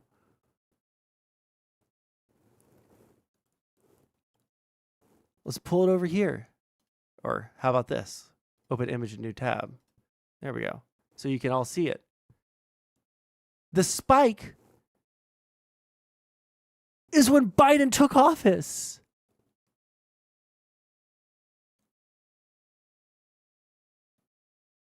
This is where Biden took office. We had a couple of years of rough economic outcomes because of the fucking pandemic.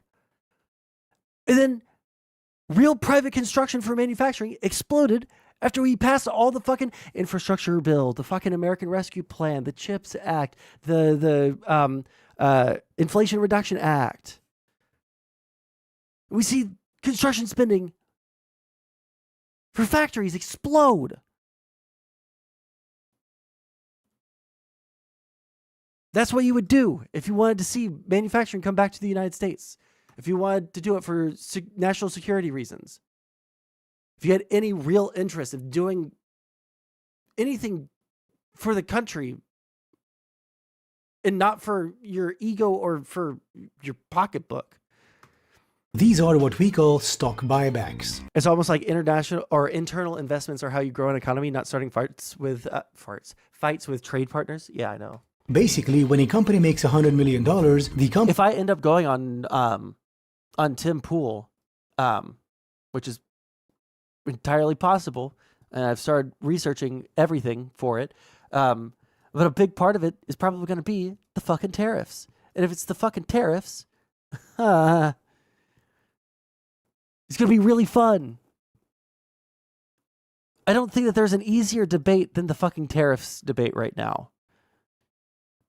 I feel like the immigration arguments get bogged down with so many retarded fucking legal minutia things. But the tariffs are really cut and dry. There is no good argument for the fucking tariffs. Unless you just want to fucking destroy everything. Unless your goal is to fuck America.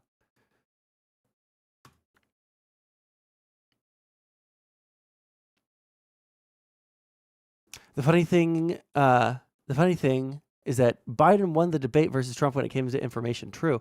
Trump didn't know anything. Biden just looked really old after his sickness. He did look really old. It was catastrophic.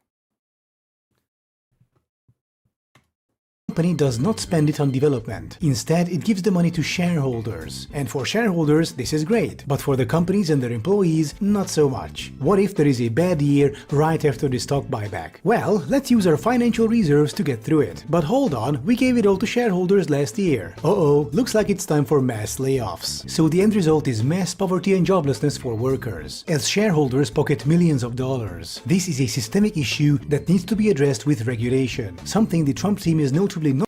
A debate on tariffs. I need to stop pausing like every 2 seconds because we need to get through this fucking video. But a debate on tariffs needs to start with nailing down the goals these people have. This will likely end the debate because they almost certainly don't have a clear goal. Yeah.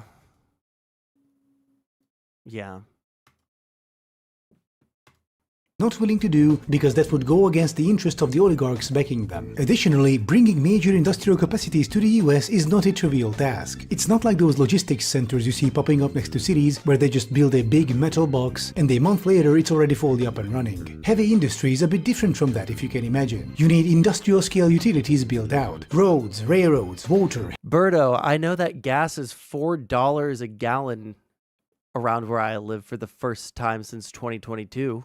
So, hazardous waste disposal, industrial water treatment. You need to upgrade the electricity grid. It's not a trivial task. And considering how the US manufacturing base has been left to rot for... It takes time to set this up. It takes time to set this up. If you want a manufacturing base in the United States, you're going to have to fucking make sure that there's the infrastructure to back it up. You're going to have to make sure that there's the investments to back it up. And everything that they're doing is the opposite of that. They're doing exactly the opposite of what the goals are. It's insane. For the past 5 decades, all of it needs to be rebuilt from scratch. And that would take years and billions of dollars. And much of the industrial equipment needed... And you can even make the case to... You can make the case for these investments. You can make the case for it. I might even agree with some of it. I don't know if I agree with turning the United States back into an export dominating economy, but there's definitely stuff that we could make here. I think that, you know what, if this is like what you want to die on, then sure, we can have that here. There's even stuff that I would be enthusiastically fine with bringing back here, right? There's definitely like some chip stuff that we should be manufacturing here at home. There's definitely some medical stuff that we should be manufacturing here at home. Like, that's totally fine. We should be the leaders in selling all the green technology to all the soy fucking European countries. We should be the ones manufacturing that, not China. We should be the leaders in the new technologies that are being invented by humanity right now when it comes to AI, when it comes to green technology stuff, when it comes to microprocessors. We should be the ones manufacturing and inventing these things. Every action that we are taking right now is in direct opposition to what I just said.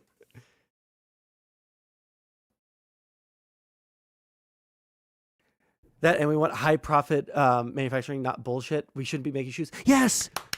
Exactly. We want to be making the fucking chips. We want to be making the fucking really high on the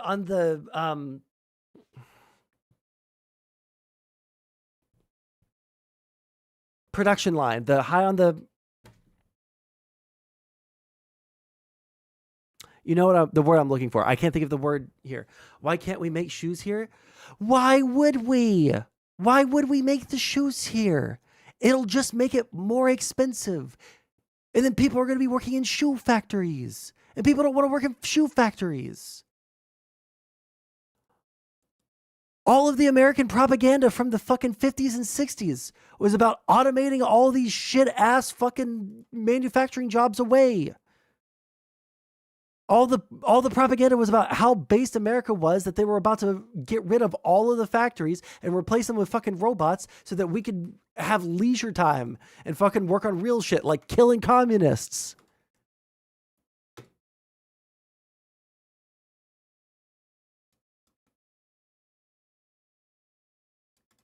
Because people who are advocating for bringing back manufacturing, by and large, don't want to have the manufacturing jobs. And because why would we make the shoes when we could be the ones that are making the fucking microprocessors and making way more money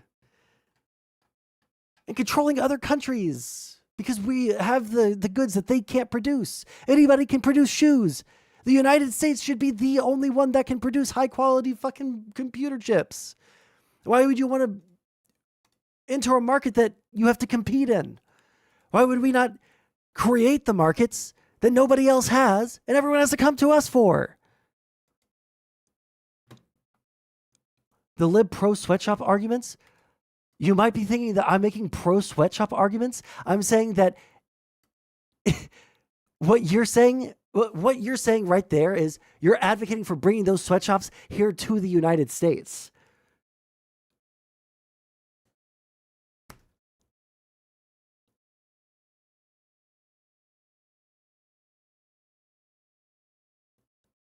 It is much easier for me to make arguments against fucking sweatshops coming to the United States.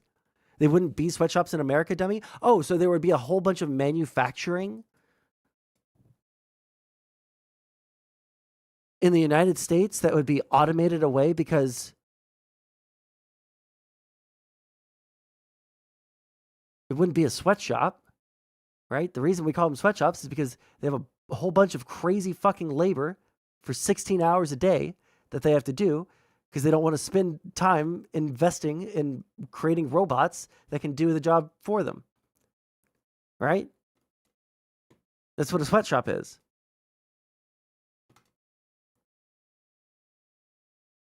They can't make them up like they do now? What does that mean? It's cool when the idiots on the left can lock arms with the idiots on the right. Well, I'm pretty sure Berto is not on the left, so. You're pro markups? And then you...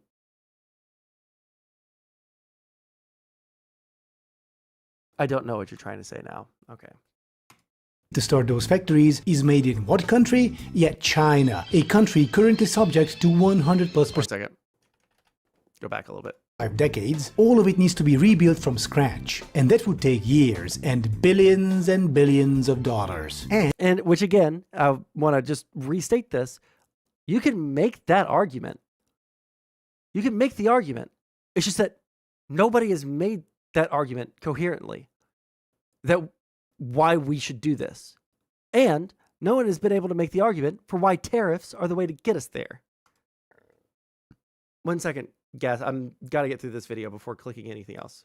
And much of the industrial equipment needed to start those factories is made in what country? Yet China, a country currently subject to 100+% tariffs. And these tariffs would need to stay in place indefinitely for US manufacturing to survive. The second the tariffs are gone, companies would start moving back to China due to lower production costs. Also, unemployment in the US is very low. I'm sorry, the music is so fucking distracting. I didn't hear a goddamn word that he said.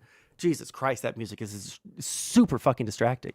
Equipment needed to start those factories is made in what country? Yet China, a country currently subject to 100+% tariffs. And these tariffs would need to stay in place indefinitely. I never even thought about that, dude. In order to even build the factories, we're going to have to source the parts for those factories from China, dude. Fuck.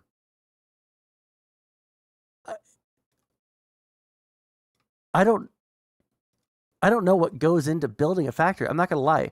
Is there any other country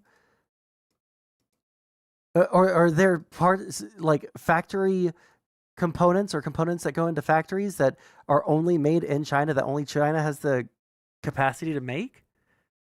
That's a genuine question. I genuinely don't know. Never thought about it before.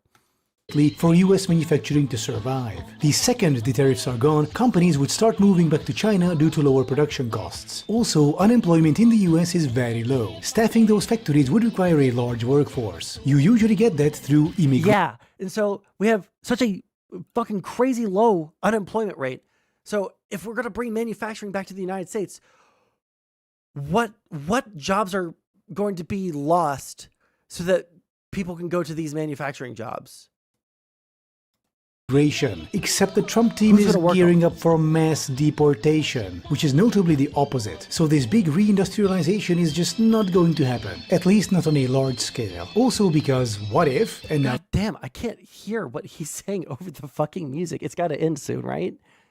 in the US is very low. Staffing those it's that high-pitched fucking instrument. factories would require a large workforce. You usually get that through immigration, except the Trump team is gearing up for mass deportation, which is notably the opposite. So this big reindustrialization is just not going to happen, at least not on a large scale. Also because what if, and now try to stay with me on this, what if other economic blocs will do to the US what the US is doing to them right now?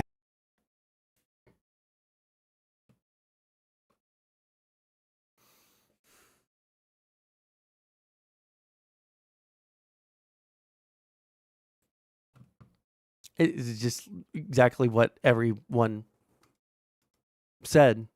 What if everyone just says no? What if they just say no?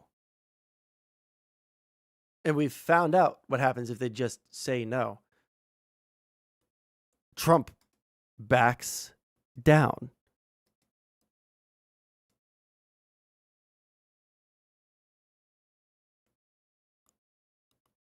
Now. So, hey America, that's a nice industrial base you got there. So nice that we have imposed 100% tariff on all its products. Good luck, fuck you. And the standard MAGA response to this is, oh, then our industry will just produce to our own domestic market. But if Trump achieved his goals, in the best outcome, I'll be living at 1950s era standards. That wasn't a good era. You're doing everything the hard way. You have no choices. You have no money.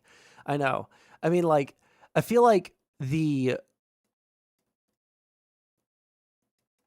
I was about to say something that might be really fucking stupid. I'm going to make sure that what I was about to say isn't really fucking stupid before I say something like that on stream. I'm gonna that just isn't big enough to sustain an industry the size of that of the 1970s. If you go the industrial route, you need to export, period. But even if this mythical, revived US industry starts producing to a global market tomorrow, they would get crushed by the competition. In 1970, exporting American cars was easy. Not many countries were making cars, and not in such quantity or quality. Today, we have a Chinese EV sector far outpacing any Western producer. Competitors are cheaper, more efficient, and more technologically advanced. In Europe, sometimes you see American pickup trucks. And American cars just have really bad reputations. When I was looking for my first car in high school, I wasn't looking for an American car. I don't think there was a single American car brand that I was looking for.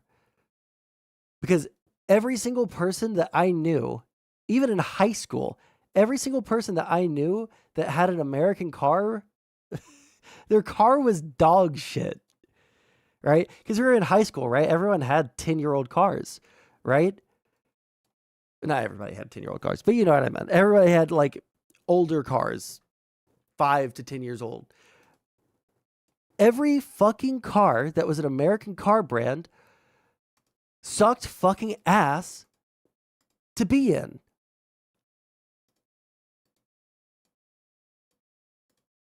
But everyone's Toyotas, everyone's fucking Hondas, we're totally fine. Why do I have resting? I don't even know what face that is. My eyes are too bad. I can't even tell what fucking emote that is. Emote. And hovering over it isn't making it bigger.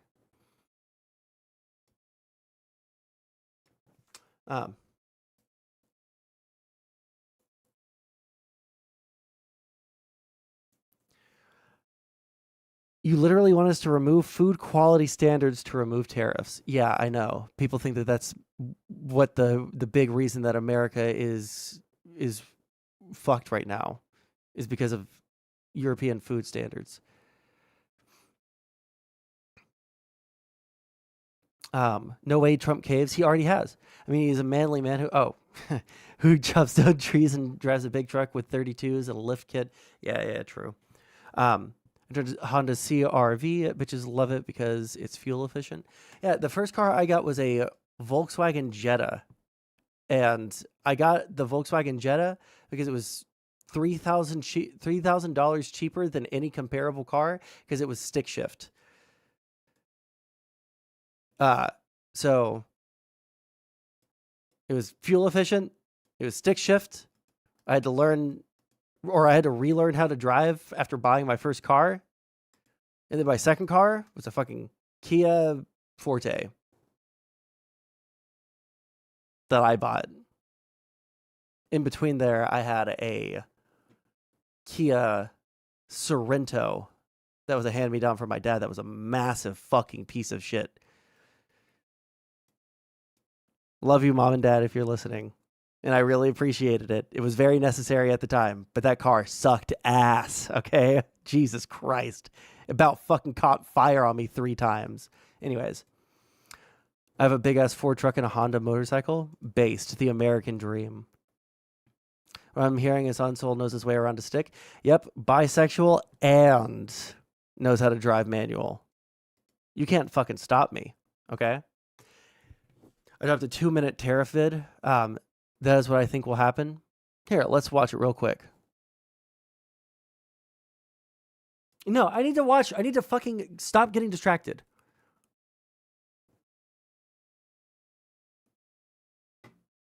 Yeah, not distracted anymore. We'll watch it afterwards. Okay, and that's there. Okay, cool.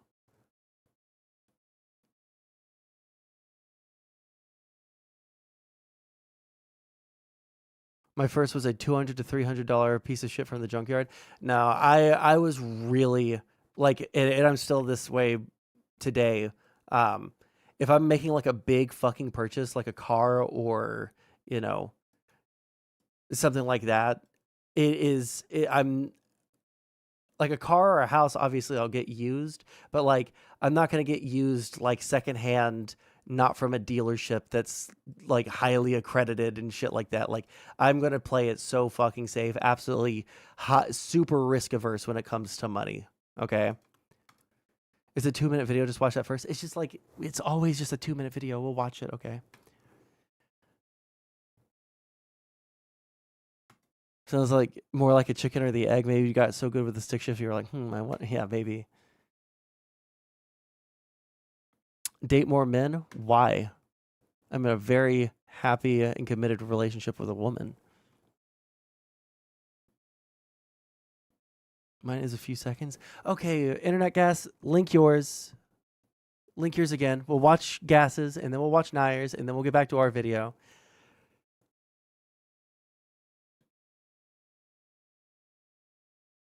Just got done with tacos. Didn't mean to interrupt the flow. No, it's all your fucking fault, Nayer. You fucking ruined it. Oops. Give me your woman. That is the most terrifying fucking thing I've ever seen someone type in my chat. Like in 5 years of string. I just want to let you know, bar none, absolutely, without any compare, give me your woman is the most terrifying thing I have ever read in my fucking Twitch chat ever. What the fuck? I mean, Chevy Cavalier. Wait, what? I had a 94 Chevy Chevrolet. Oh, gotcha. It was my grandfather's. I got as a graduation present because his eyesight was going. Thing was a junker. The gas gauge didn't work, so it was always fun to guess when it needed gas. Yeah, no, I'm because I just don't want to have to pay for more repairs down the line. That's why I'm super risk averse with purchases like that. Ye's Cousin Song is a banger. I have not heard it yet. I'm not sure I want to hear it. All right. This and then Amazon is increasingly introducing autonomous robotic systems to its warehouses. Here, we see small carrier robots sensing obstructions as... Oh, that's so cool. The grid lines on the floor, how they're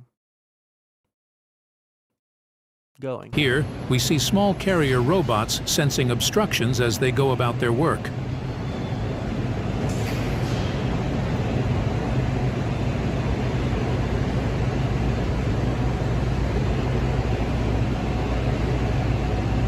kind of cute. Amazon is increasingly introducing.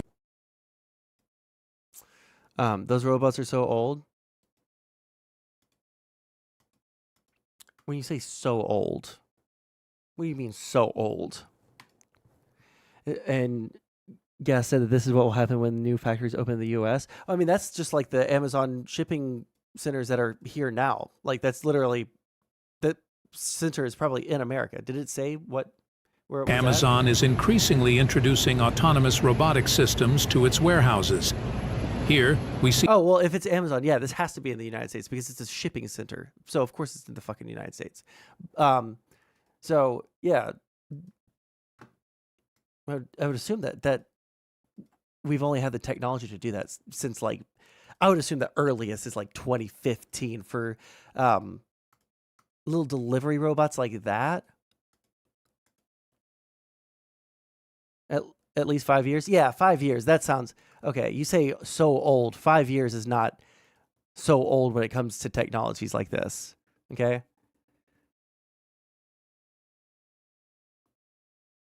I want to see a pile up. Automate it all. We just need robot slaves at this point, bro. Although I call them robot butlers, better PR, but we know that they'd be slaves. I just don't care about robots.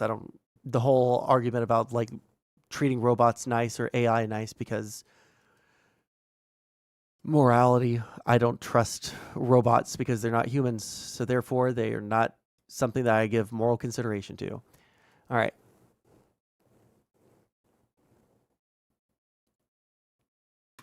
You'll be the first to go? Yep, probably. But I'll die living my principles. And my principles are that robots are not people. All right. Sorry, Tron, if you're making this into a segment to put on YouTube, I apologize. Cut all of that out. Let's see what this is that Nair sent us. He said that this is what they think the tariffs are going to do.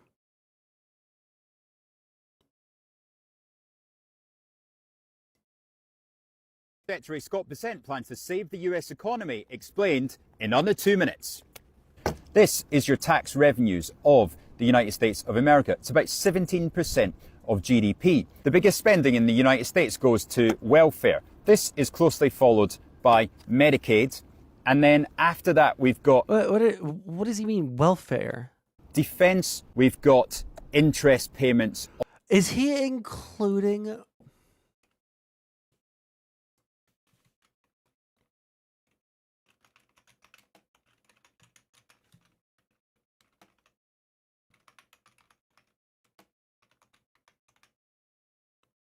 What would he's talking about the budget. What the fuck?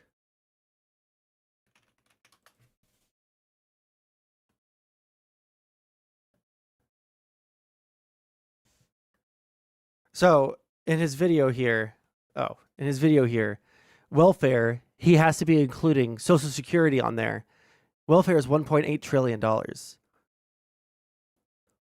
$1.5 trillion of that is Social Security.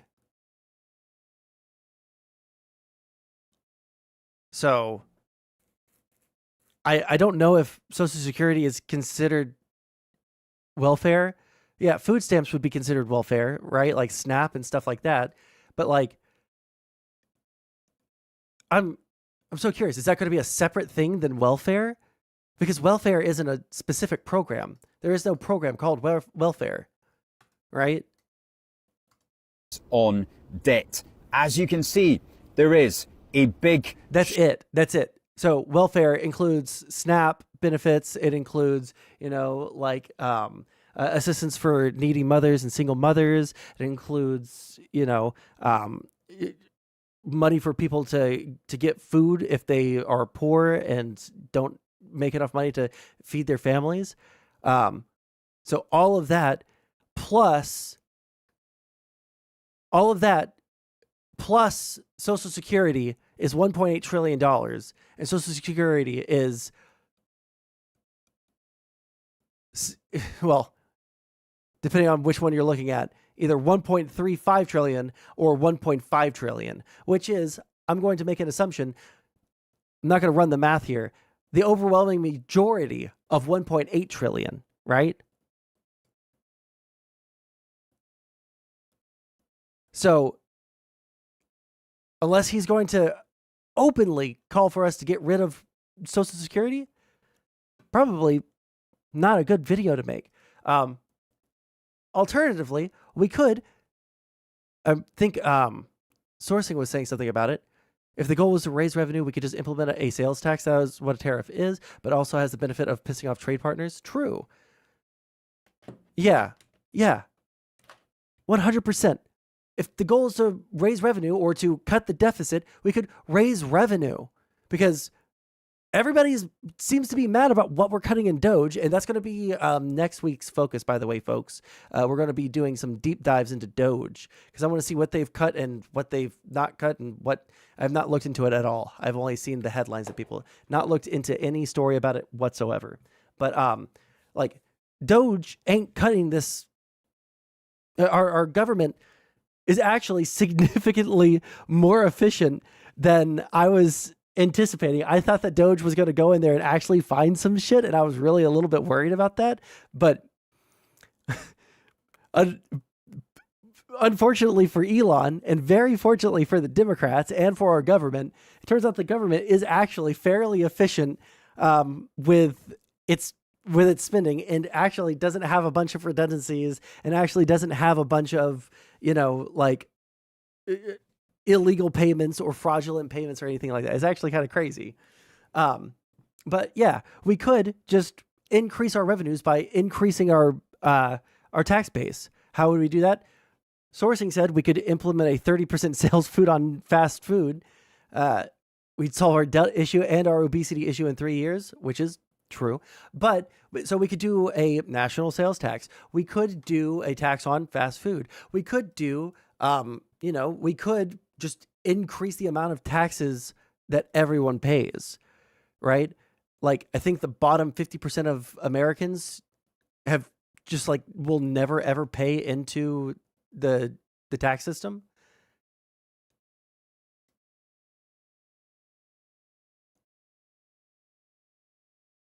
No Pants Kyle, how's it going? Been a while since I've seen your name in chat. I like sources tax the fat. Well, I mean, I'm down for taxing that. I'm not saying that I'm not down for that. I'm just saying, like, if the goal is to do it, there is a million ways that we could reduce this deficit, and one of them is to raise the revenues that we get. I'm not sure that I would trust that Elon failing to find significant waste means it isn't there. Elon is lazy. I'm just saying, like, I feel like the fact that, they do have so many people on it and they're having to claim W's from the Government Accountability Office from like 2005 probably means that they haven't been able to find anything substantial whatsoever. I'm going to say that probably means the government is more efficient. I'm going to take that fucking talking point, okay? Shortage of revenues compared with your costs. And that is especially because the interest on the debt is getting bigger all the time. When you spend more than your revenues, that is called a budget deficit. He said, here's my 4 plans to fix the budget deficit and this unsustainable debt path that we are on. Number 1, just so everybody knows, and I'm sure everybody's heard this, repeated a million times, but a budget deficit does not mean a bad economy. Being in debt does not mean you have a bad economy. Being in debt is not a bad thing. Personal debt is a bad thing. Business debt, national debt, not necessarily a bad thing. It could mean that you're making investments.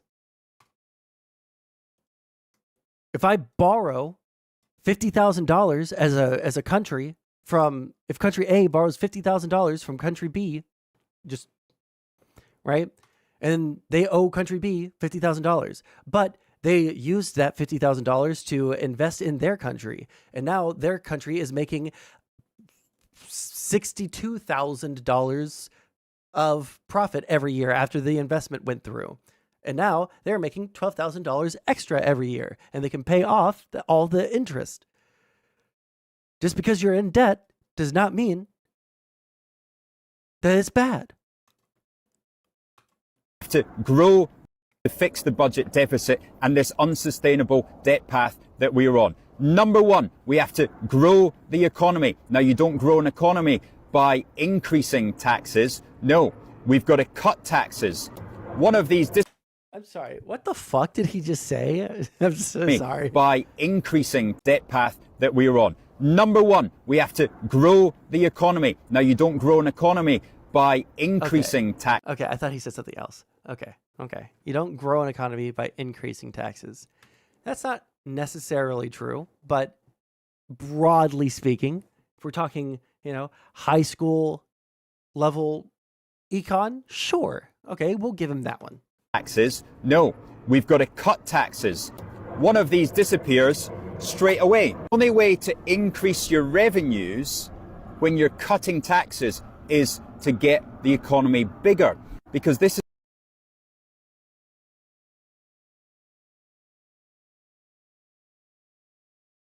Wait. When you're cutting taxes, you've got to cut taxes. One of these disappears straight away. Only way. Okay. So they cut. Yeah, source. I don't understand. I'm trying to figure it out. So he says, so we have to cut taxes. What was the goal? No. What was We've got he to said cut number one. debt path that we're on. Number one, we have to grow. We have to grow the economy. So we have to cut taxes. Economy. Okay. These disappears straight away. Only way to increase your revenues when you're cutting taxes is... We want to increase revenues. The goal is to increase revenues. Tax revenues is what you're talking about. You want to increase tax revenues by cutting tax revenues, which will grow the economy, which will increase tax revenues, which is what you're trying to cut?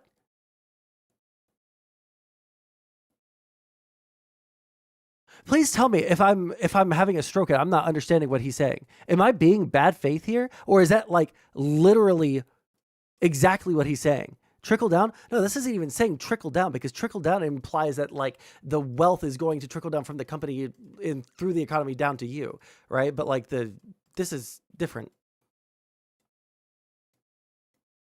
Like, I'm not trying to straw man what he's saying. Here, let's go back one more time. We'll economy. Now, you don't grow. Listen to it all in sequence and see if how he cinches the deal makes sense. Yeah, maybe he elaborates. I'm just saying those statements right there are directly contradictory. Economy by increasing taxes. No, we've got to cut taxes. One of these disappears straight away. Only way to increase your revenues when you're cutting taxes is to get the economy bigger, because this is a percentage of GDP. So bigger GDP.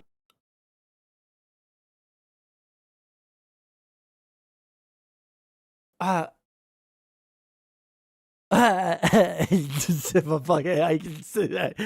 don't even know what to fucking say. This is actually... GDP equals a higher real number. Secondly, we've got to cut... That is so fucking funny.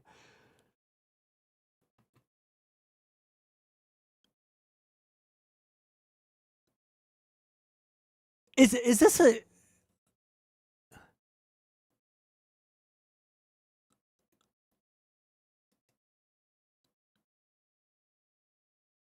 host of the UK's top daily trading show?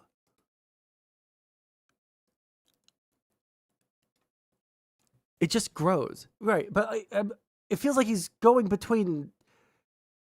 He's saying, well, we're going to cut taxes, and that's going to grow the economy, and then...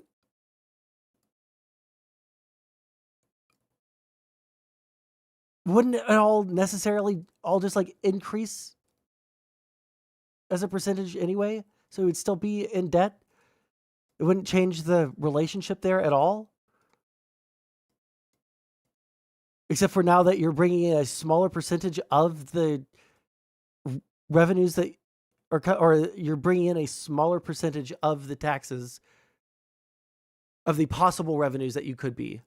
If you cut the percentages, you grow the the economy. You're bringing a higher real number, but your economy is still, your GDP, you're not shrinking your debt. Is that right? Is there just like something that he's not saying yet? Bigger GDP equals a higher real number. Secondly, we've got to cut interest rates. That makes the debt interest payment in the future more sustainable. Then co-president Musk comes into play. Why? Because you're not explaining, you're cutting taxes. You're not cutting spending. You have to do both of those things together to increase your revenues. You have to cut the taxes, and then the economy grows bigger, and then you have to also cut your spending. All of those things. I feel like he's missing a part of reinvestment. He's missing a lot. This is a dumbed down version of the Laffer curve, which is already extremely simplistic. You got to cut the spending, right? You got to sack all those consultants. You've got to start laying off public sector workers, but that's all right because you're growing the economy. Wait, what the fuck?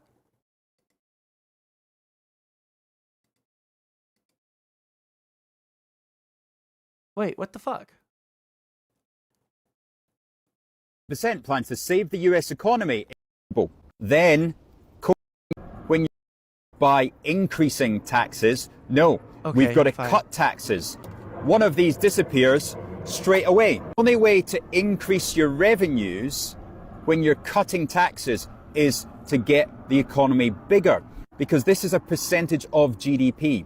So bigger GDP equals a higher real number. Secondly, we've got to cut interest rates. That makes the debt interest payment in the future more sustainable. Is this that? I checked. I don't think that it is. It's then, Berto, if you don't want to talk about the economy, then just don't say anything at this part, okay? Jesus. Co-president Musk comes into play. You got to cut the spending, right? You got to sack all those consultants.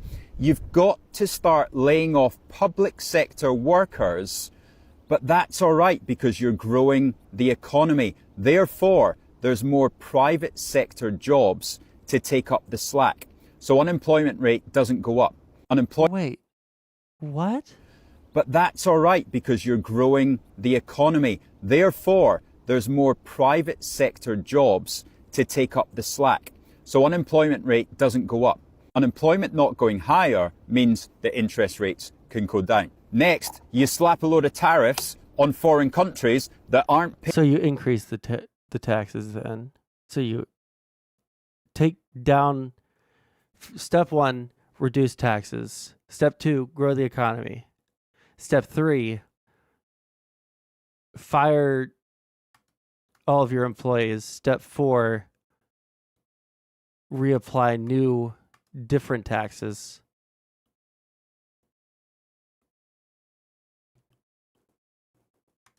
Paying their fair share, and therefore you start to build this revenue side. Now remember, the two don't have to. And it's not like a one-to-one. Some of these, some of the trade that we do with these other countries, some of this trade is just going to get more expensive.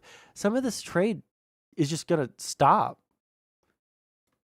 There's some of this. There's some goods that are not made in America, won't be made in America,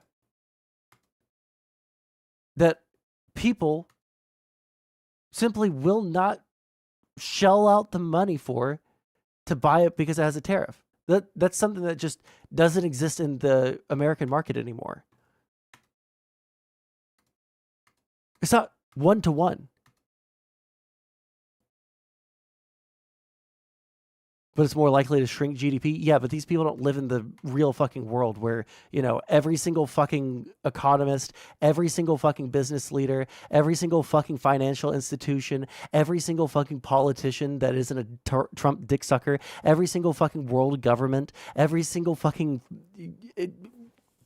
educational institution on earth can say, hey, what you're doing here is fucking retarded. And a Trump supporter will look them in the eyes and respond by shitting into their hand and shoving the feces into their mouth and chewing it up into a fine puree before swallowing.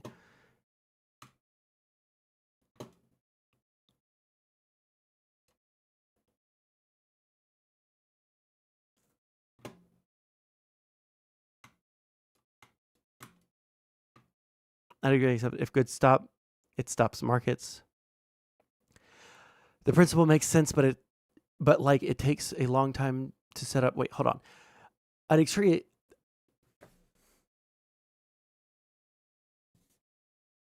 I'd agree, except if goods stop, it stops markets. The principle makes sense, but it takes a long time to set up infrastructure to wean off global supplies. Yeah, exactly. And that's something I was saying earlier.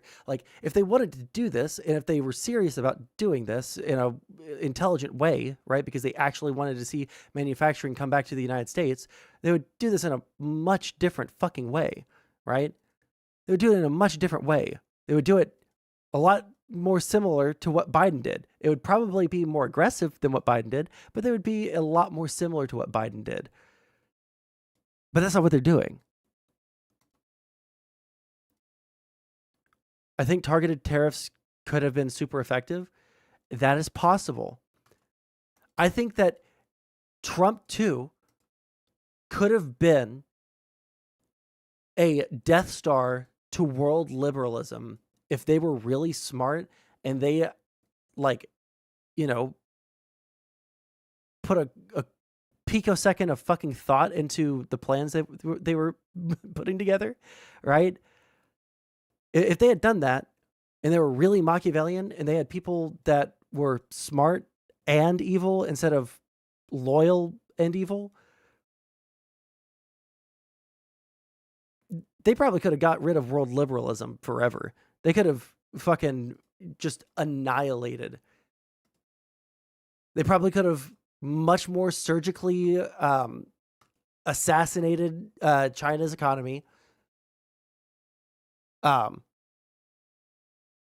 could have made everyone subservient to the United States. They could have probably gotten rid of democracy in the United States. They could have done a million different fucking things that they're trying to do right now, but they're too fucking stupid to do it well.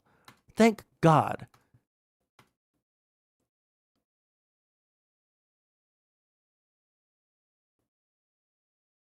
Better way to do it. Well, yeah, the thing is, in any future debate, until I'm given a good reason not to do this, I'm going to maintain this. I'm just going to never concede the point that tariffs are a good thing to do under any circumstances. Like this, oh, well, they're good under this circumstance or that circumstance, or they're good at protecting manufacturing or for developing economies. Or nope. Fuck you. There's a million different things that we could do to effectuate the exact same result. If there's something that we want to do with a targeted tariff, there's probably some other economic tool that we can use to effectuate the same exact fucking thing. Fuck you. Fuck your tariffs. There should not be. We should rescind all tariffs in the United States. We should rescind all tariffs for and make it just absolutely political fucking suicide to put a tariff onto another country for the next 50 years and just do everything exactly the same that we would do with tariffs, just with a different economic tool. We have other less destructive methods. Yeah, exactly. I just need to for those debates, I need to know, I know that there's obviously subsidies, right? Who was saying that? Little Bits was saying, if you subsidize the fuck out of these industries and you build them up in the United States, right? That's also protecting your industries. And it's not pissing off your trade partners necessarily. It's definitely not pissing them off in the same way that tariffs would, right? It's effectuating, not facilitating, it's effectuating the same ends. But it's not fucking our economy. Okay, let's keep watching his video and then we'll... equal each other. Traditionally, tax revenues are about 18% of GDP, and spending in most Western economies... Wait, hold on. Is this... Hold on, we're at what? ...is around about 22%. Why can government... Okay, we're at 212. Hold on, I want to hear him say something. Here's how really quick. Treasury Secretary Scott Bessent plans to save the US economy, explained in under 2 minutes. This is your tax revenues of the United States of America. It's about 17% of GDP. The biggest spending in the United States goes to welfare. This is close. Okay. Aren't paying their fair share. I think that he just started mixing his metaphors a little Now bit. remember, the two don't have to equal each other. Traditionally, tax revenues share, and therefore you start to build this revenue side. Now remember, the two don't have to equal each other. Traditionally, tax revenues are about 18% of GDP, and spending in most Western economies is around about 22%. Why can governments spend 4% more as a percentage of GDP than... Because we can print money, baby.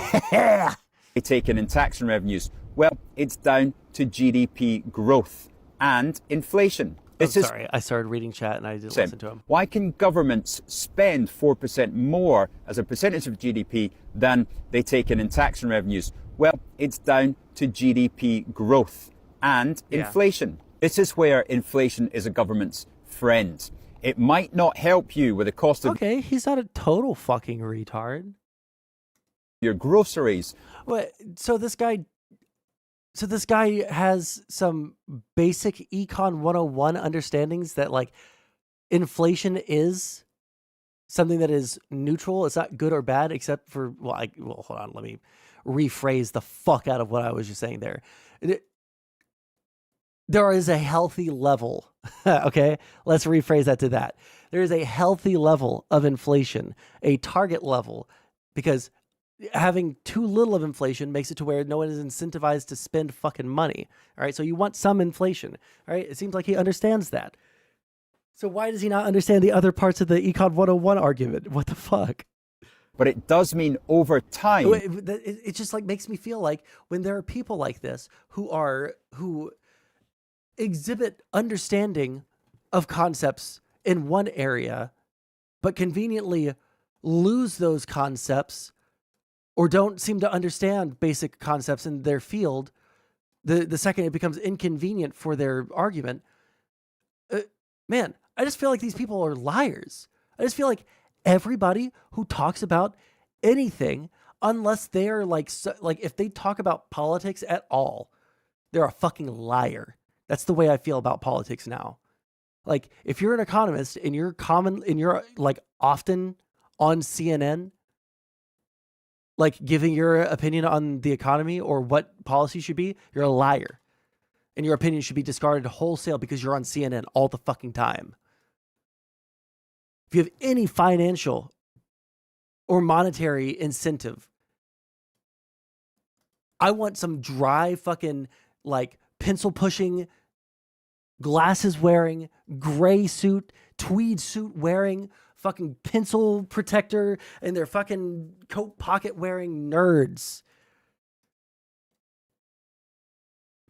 Policy wonks, freaks, losers. I want those people to fucking give me my information.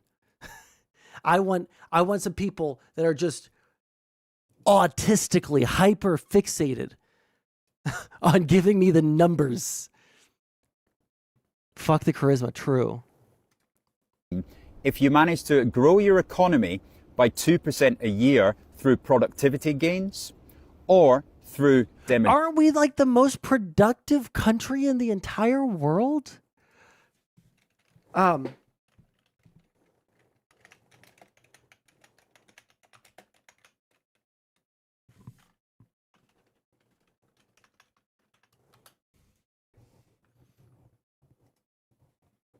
I don't know if this is going to...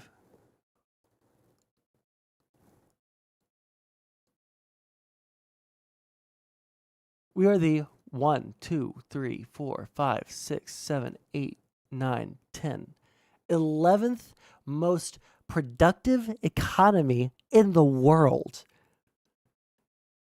And that's because there are places like Luxembourg and Singapore and tax havens like Ireland being massively like sprung to the top here, not because they're actually it's the per capita.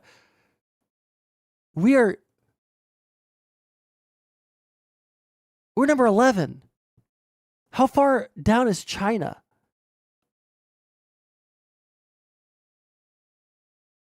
Jesus Christ, how far down is China? I wish that it told us. Oh, wait, does the map itself tell us what position they're in? Oh, you don't. Do I have to actually fucking count it? Really?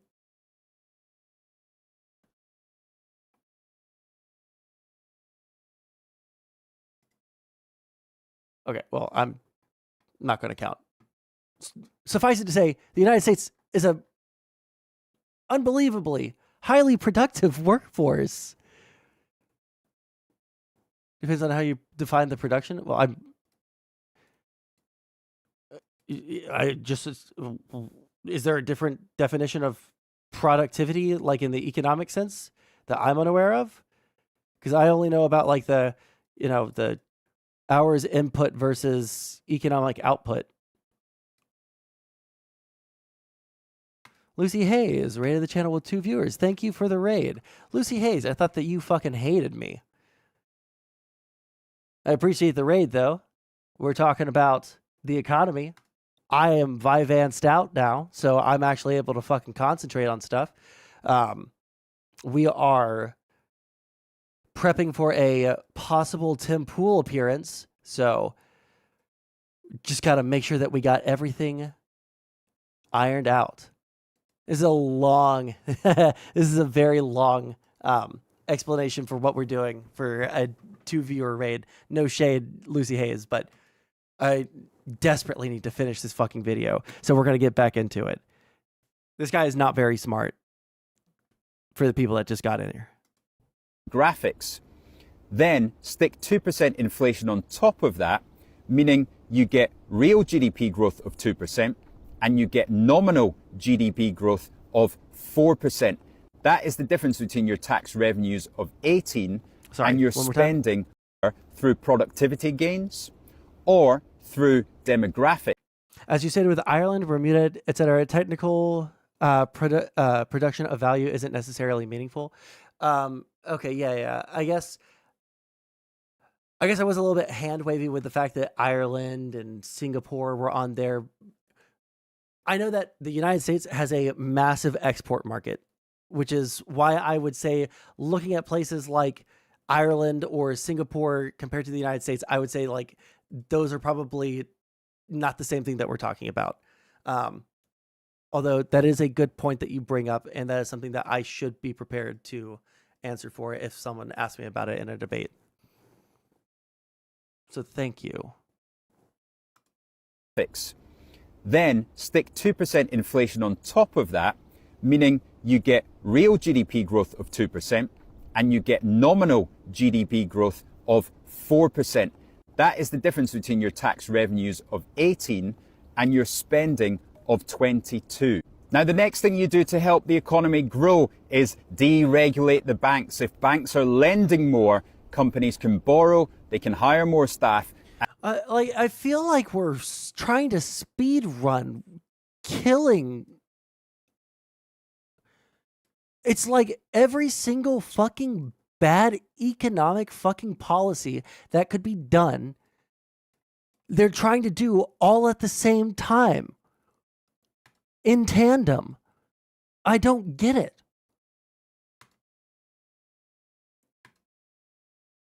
Thank you for the follow, Fancy Philippe Flop. I don't fucking get it. Can someone explain it to me?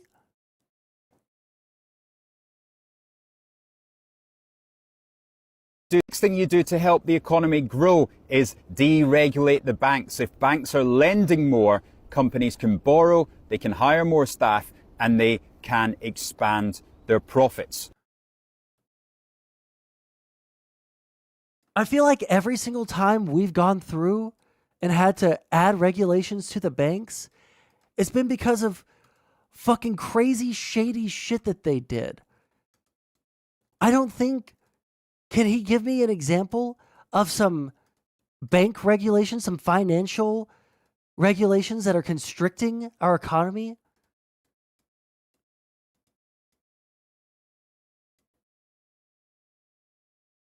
I mean, 2008 though? I mean, like, yeah, literally, wasn't that like the major thing? I mean, I was a child at the time, but wasn't that like a major thing? Like it was the bank's fault. They had some really bad loans that they offered out to people. Anyways.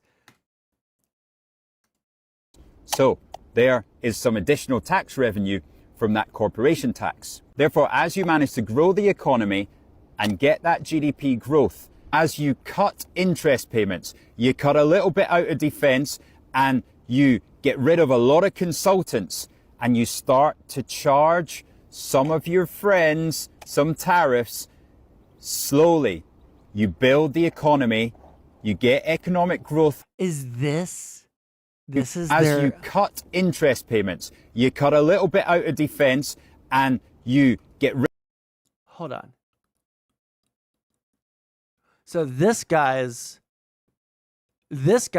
assumes that the plan is they're bringing manufacturing back, baby.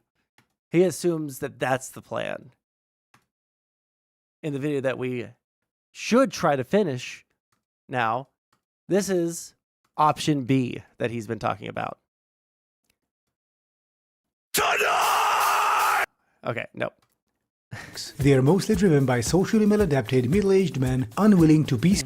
Was that fucking English? What the fuck? ...are cheaper, more efficient, and more technologically advanced. You know, in Europe, sometimes you see American pickup trucks. They are mostly driven by socially maladapted middle-aged men unwilling to peacefully coexist in human society. I'll say this about American pickup trucks. Listen, I grew up in Texas, okay? I understand. I get it. All right? I get it. However, the argument that everybody is ripping off America because they won't buy American cars when the cars that we produce the most of are fucking F-150s and Chevy Silverados. I don't know if you guys have ever been to fucking Europe, dude. I have been very blessed to have been taken to Europe twice now.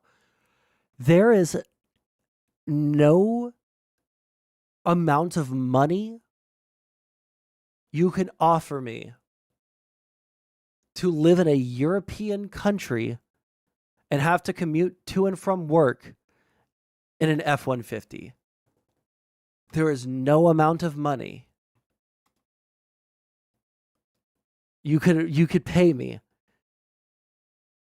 to live there and drive these vehicles.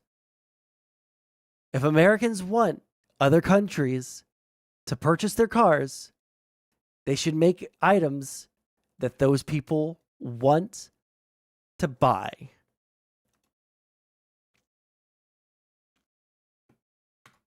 Pickup trucks are thankfully a very rare sight because they are horrible. And then every sedan. I have never known a single person who has owned an American-made sedan or SUV who didn't get fucked by buying an American-made sedan or SUV. Every single fucking time. I remember my parents getting absolutely fucked from both ends because the only car that we had to commute to both of them to work and us to school in the morning was a Dodge. Oh no. A Dodge Stratus that broke down like literally once a month. And my poor, like literally financially poor and also poor fucking parents had to fucking deal with that in 3 kids at the same time. Okay. Like, American cars suck dick. Make better cars, and maybe other people will want to buy them. incredibly expensive, needlessly large, and consume more than 3 times the fuel compared to an average European car. Basically, you need to commit very hard to the asshole bit to actually get one. And the reason for American pickups' monstrous size is to fleece customers. Nothing more. US and I will say this. F-150s, there's a role for an F-150, okay? I do know a lot of people who live in Houston who they can justify owning their F-150, all right? That being said, there were a lot of like mid-size pickup trucks pre-2010, I think, that post the 2008 financial crisis and a whole bunch of manufacturers shuttering their doors and, you know, liberals being put in charge. There were some green energy initiatives that were passed that actually fucked the smaller, more reasonably sized pickup trucks that people fucking love. I don't know what kind they were. I don't know what the models were.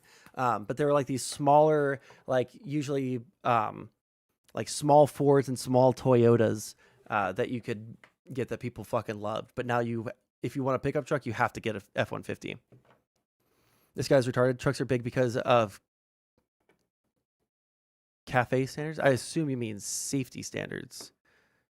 I was told that it was because they're big because of safety standards plus fuel efficiency standards that were passed after the 2008 financial crisis.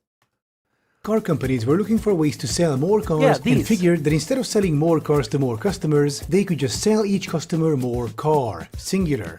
No, it was regulations. This is actually a good argument for deregulation, to be honest. Or at least an argument for much smarter regulations. Cafe standards, it's a fuel standard. Oh, okay. I might know of the concept but not the name, but I've never heard the name cafe standards. Why sell you a 1-ton hatchback when they can also sell... The F-150s in the 1990s were smaller than the current smallest Ford truck. Oh, well, maybe they weren't different models then. Maybe they were just smaller trucks. Oh, wait, that's not right, because I remember the guy, my next door neighbor was a high schooler who had a hand-me-down F-150 that was from the 90s or the 80s or something, and that was a monster of a fucking vehicle. He used to have to drive us to school every morning. It was a fucking ratty-ass, nasty-ass fucking F-150 that barely sounded like it still ran, but yeah, it's still a big old... Wait, hold on. 90s white F-150. Yeah, it was one of these bad boys. One of these big fuckers. Or, hold on.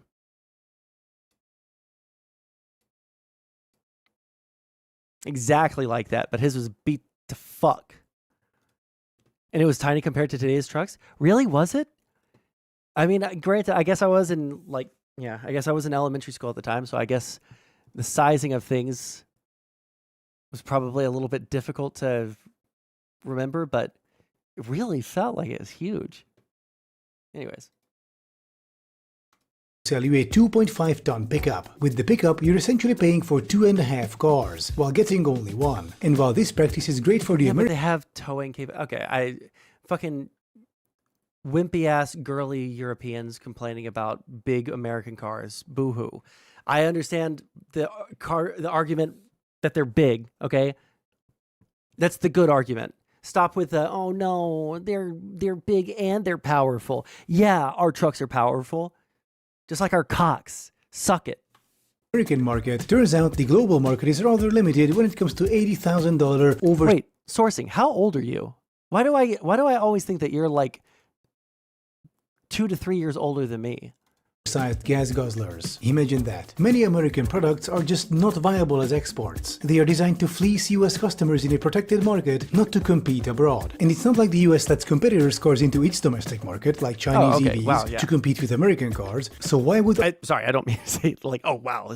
I mean like, okay, yeah, you are older than me. So you would have a working memory, like a actual memory of those trucks. Other countries let in American cars. So if America wants to become an export powerhouse, it must ensure that there are as few tariffs as possible, as low as possible. But wasn't this the exact problem so far that Trump and company have been raging about? Their problem is with the current global system of free trade, which supposedly disadvantages US industry. But that's mostly due to the way the US economy works, which I've talked about earlier, focusing on paying out investors instead of actual development. It's not that the US has been getting bad deals from other countries. It's that US industrial products are not that great anymore, and that the US financial sector has or the things that we're producing are just like really high quality fucking goods, right? We're like putting the final touches on things. That's my understanding. This is stuff that I need to, the problem is with a lot of the stuff that I feel really motivated right now to learn about. I don't know what to look up, you know, like, well, I guess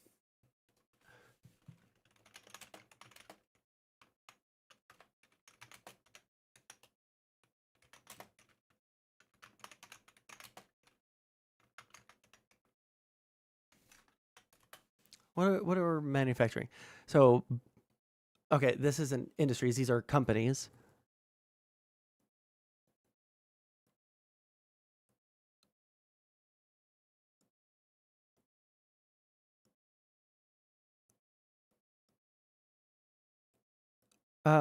It says Apple here, and I don't think that Apple is building things in the United States. God, I fucking hate the cookie stuff.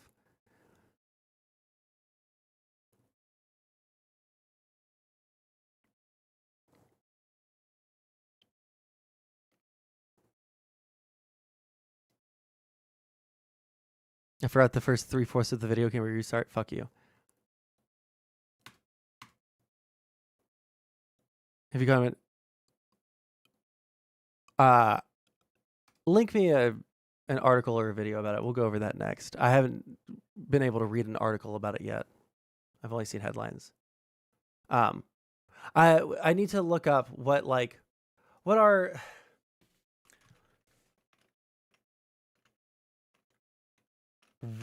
are America's largest exports? Okay, we'll look at that in a minute. Where is fuel-related goods, followed by transportation equipment and electronic equipment. So, one other major category includes civilian aircrafts and parts. Trading economics. Let's look at this. Okay.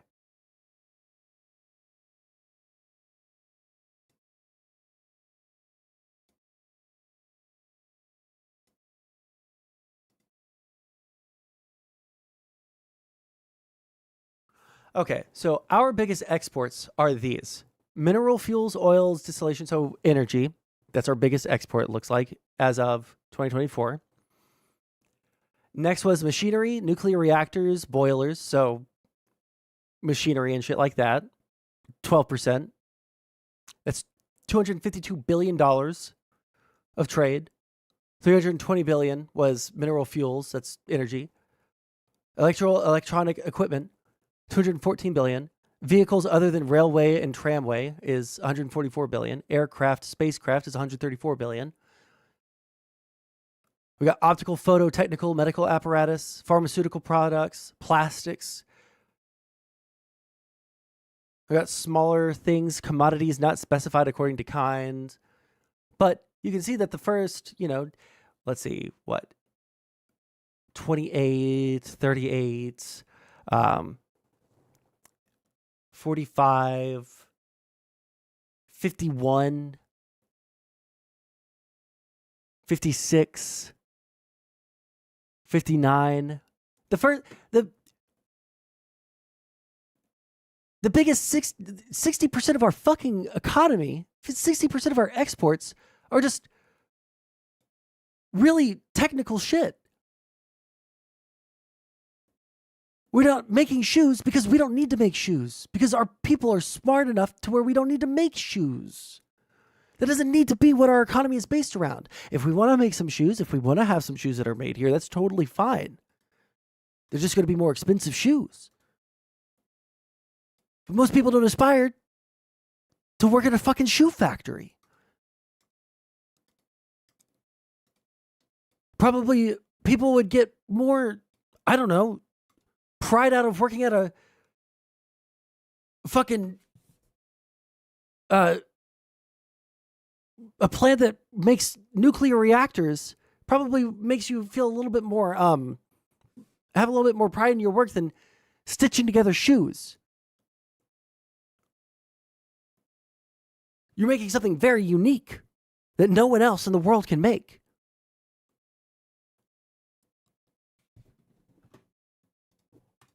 Turned the industrial sector, and the whole country for that matter, into their very own ATM machine. This is a result of the global neoliberal economic system and a lack of US financial sector regulations. Now this system has worked out quite well for quite a few people. This is where the elephant curve comes in, showing us that in this system pretty much everyone profited except for the world's poorest. The elephant graph. I've never heard of this.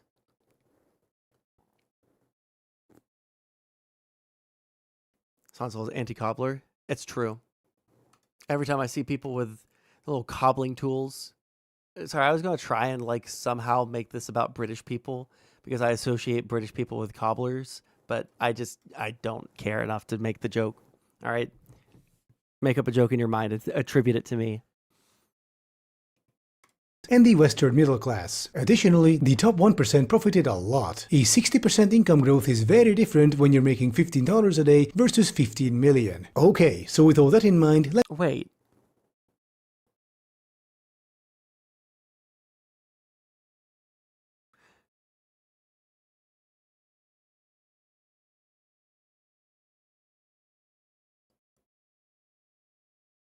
Is this supposed to be bad, though? The very poorest are locked out of growth. This is global income growth. Looks like the poorest, 10 to 80% of people. So basically the lower 80% of people did see really good income growth. But also, the richest people did. Fuck those people from 85 to fucking 90%. Fuck those dudes, okay? You hear me? Those dudes can eat a cock, all right? You want to be in the fucking 80 to 90. You think you're fucking rich, okay? You think you're fucking rich. But you can stay there with your slow income growth just like the fucking poors, okay?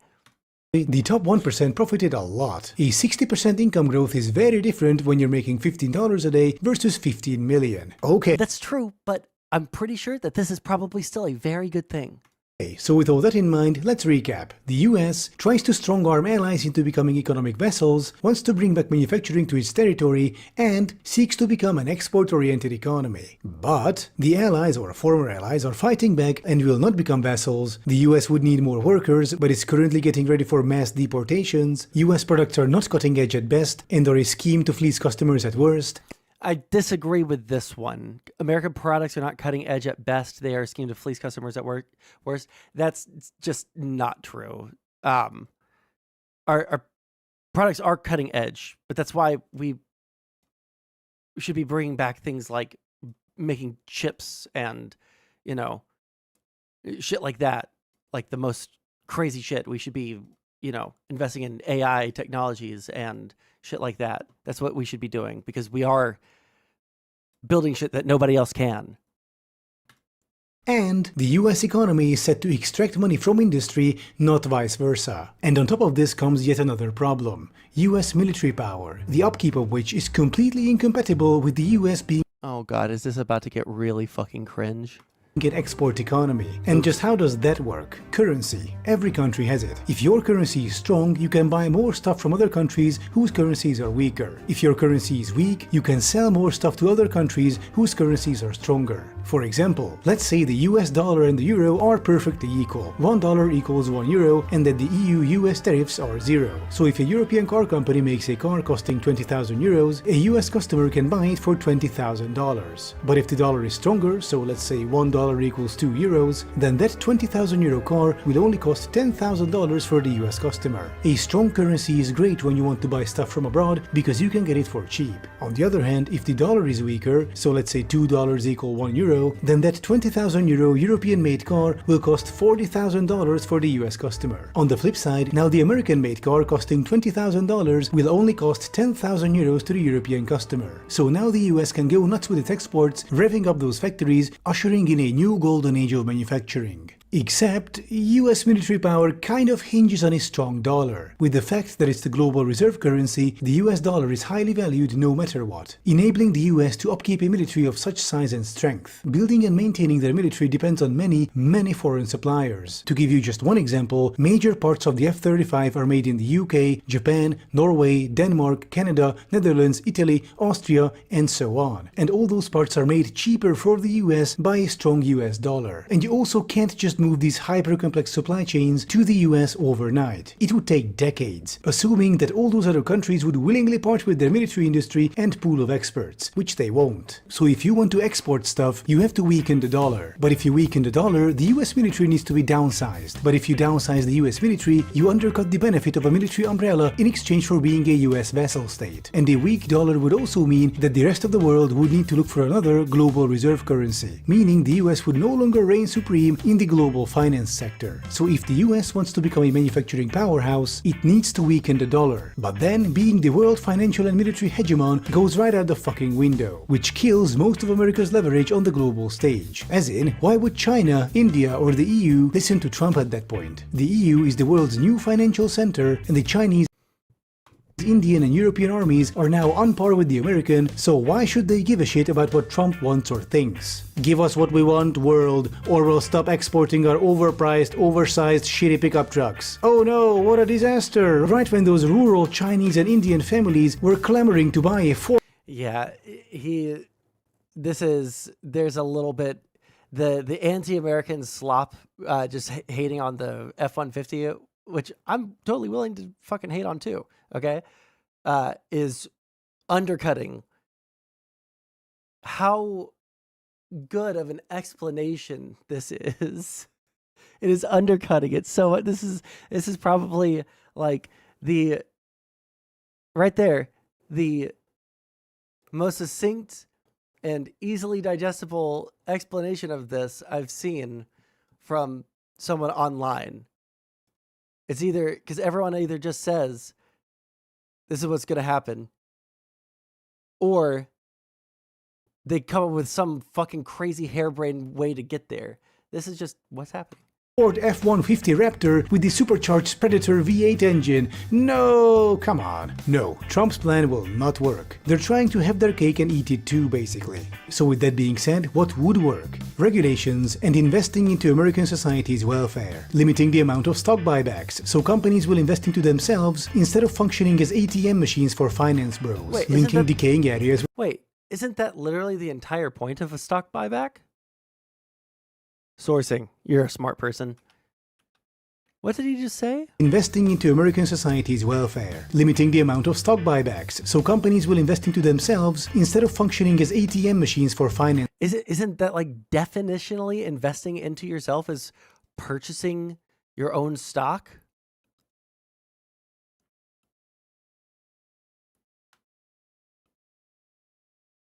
Bros. And Orange Hue says this looks complicated. It really isn't. People make it out to be complicated. It ain't complicated.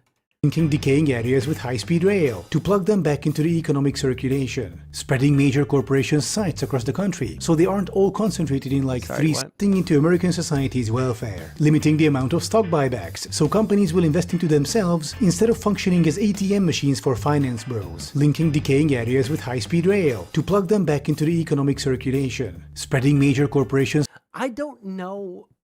I don't know if high-speed rail is just like one of those things that lefties have attached themselves to because it seems cool, right? Like, it seems cool to me. I don't know how good it actually would be for the United States. I think it'd be cool to be able to use it, but like, would it save declining areas? Why would it save declining areas? They're declining. People don't want to go there. Why would putting a fucking train stop in a declining area help besides like maybe a gas station outside of the station so that you can buy snacks in between stops? I guess you wouldn't stop on a train. I've never been on a train besides the metro here in DC, so. But I can only imagine like you stop at a, you know, like one of those towns that the entire purpose is just to be there for people who stop to, you know, piss and grab another energy drink. The country should copy Utah's track system. But like this, he's talking about revitalizing these areas.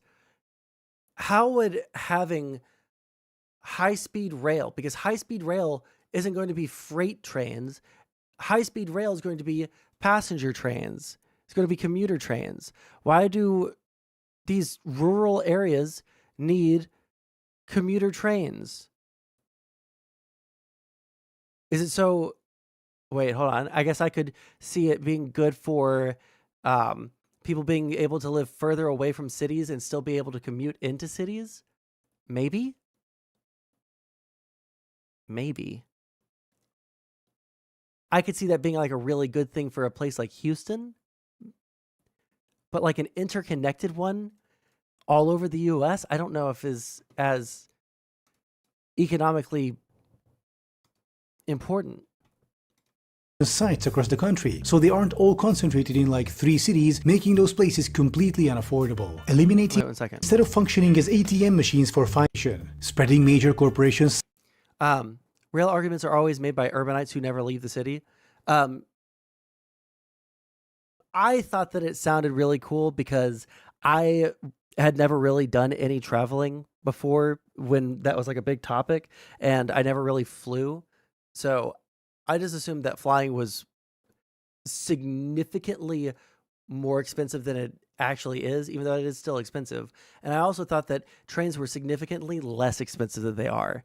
So I'm not sure if it actually would maybe it would reduce travel prices in like domestically, which would be a legitimate argument for building it, but yeah. Either build the big cities bigger or sustain the lifeblood of small satellite cities. They should build the big cities denser, and they should I do like the idea of, having people that either work from home or only commute into the city like once or twice a week, like having something like that. That would be really cool. But, that Destiny debate panel was super mid. Oh, that's why I didn't watch it. I thought it was going to be something way different when I saw the title on YouTube.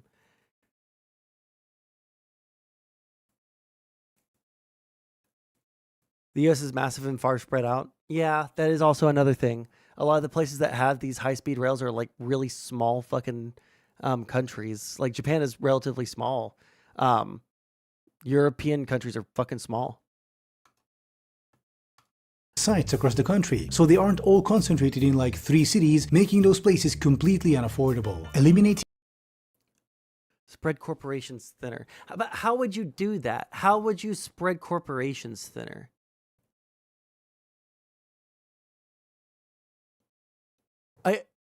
All you could do is incentivize them. That's all the federal government could do. Incentivize them to open up in rural places. I can't think of another way that you could force a corporation to open up places that aren't big cities where there's going to be a really large talent pool of, people to work.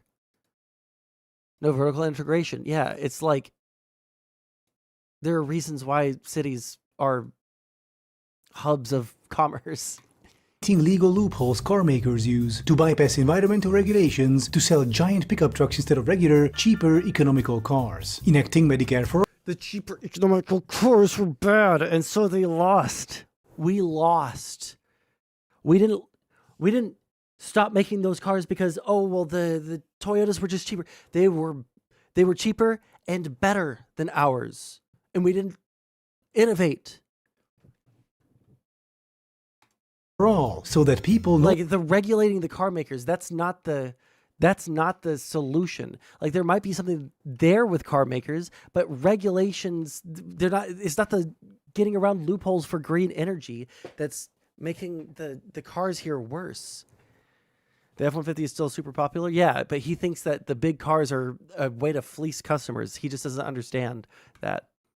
These arguments are libertarian here. Yeah, all we need to do is completely upend our entire infrastructure and the fundamentals of our society. Yeah. Eliminating legal loopholes car makers use to bypass environmental regulations to sell. Like, why would bypassing the regulations, if they're all bypassing them, then why aren't they more wealthy? Why aren't they making more cars? It doesn't make sense. It's not that. Giant pickup trucks instead of regular. It's so crazy how you can make such a well-informed video all the way through, and then like the prescriptions, your conclusion on what should be done, what is there to do. I've identified this problem and gone in depth and very accurately explained what the problem is. Now let me give you a bunch of solutions that don't address the problem. What the fuck? Cheaper, economical cars. Enacting Medicare for all, so that people no longer. How does that save the? How does that fix the fucking?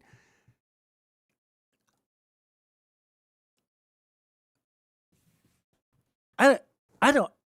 That one's got me fucking speechless. I don't even know what to fucking say about that one. Die on the streets due to curable diseases because they couldn't afford treatment in the richest country on the planet. That's not what's the issue. Okay. Nationalize universities so they start functioning as actual places of learning instead of. There's absolutely no way we should ever fucking do that shit. What the fuck? Why would we do that? Why would we do that? That's fucking crazy. After what Trump is trying to do with Harvard and Columbia right now? Where he's trying to force them to change their hiring practices so that they force them to hire more conservatives?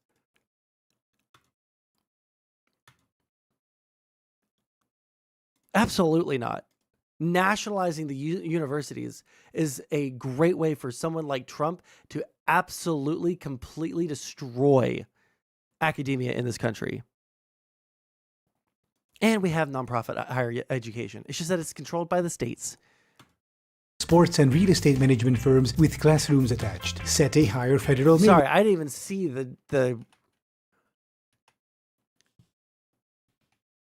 see the tick that he put up there. Like the label. I just heard him say nationalize the universities. Country on the planet. Nationalize universities so they start functioning as actual places of learning instead of sports and real estate management. Man, I had so much respect for Adam something. Maybe I shouldn't have, but I don't feel like I've ever seen a video of his where I was like, you know what, that was a really fucking retarded thing to say. Or maybe there was like one or two things, right? But it was like not a big deal at all. But this is like a bunch of retarded things, like all compressed at the very end of a very good video. God, that sucks. firms with classrooms attached, set a higher federal minimum wage, more paid vacation Wait, days, what was it about the universities, so they start functioning as actual places of learning instead of sports and real estate management firms with classrooms attached. Okay, God. I hate Europeans. You know what? Fuck these people. Why would I ever listen to a single fucking suggestion from you guys? What the fuck? You have no idea what's going on over here. You have just no fucking clue. These are stereotypes of America that fucking were boring a decade ago. Jesus Christ. Set a higher federal minimum wage, more paid vacation days, mandatory severance periods. That doesn't fix any of the problems that you have accurately described in the video. You've accurately described issues with Trump's tariff plan. And now you have completely upended the entire fucking point of the video. Because your conclusion is dog shit. Let me spend 15 minutes very accurately describing to you an issue that is affecting the entire world right now. Now, at the very end, I'm going to shoehorn in every single lefty fucking policy position that you could possibly imagine, and none of them, absolutely fucking none of them, address the issues that I brought up in the video. He's not dumb, but ideologically fucked in the head. He can't think objectively around issues. All his shitness is through it. All his shit is through an idealist communoid lens. Okay, that makes total sense. Because again, like it was so fucking smart the entire way through until this list.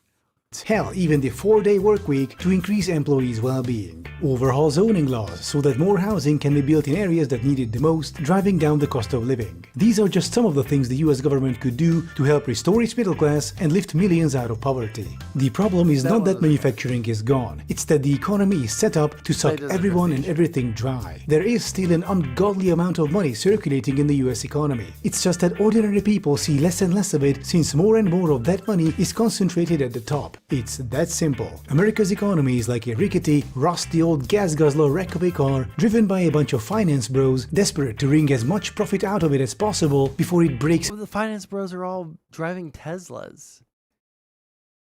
How are you so smart, but you just like don't, it's out of touch. He's just out of touch. He doesn't understand the opposition.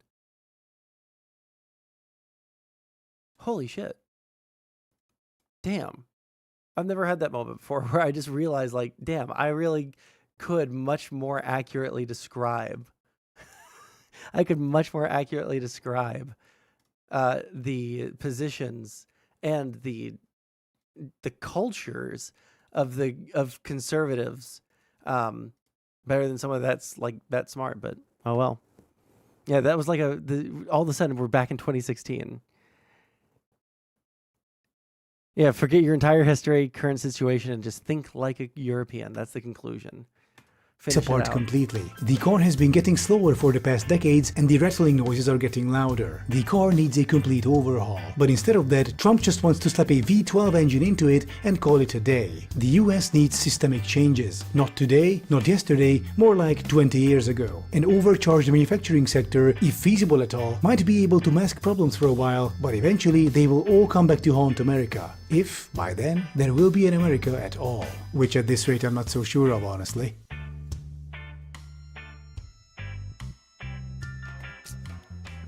A little disappointed with that video. I'm not gonna lie. I'm a little sad.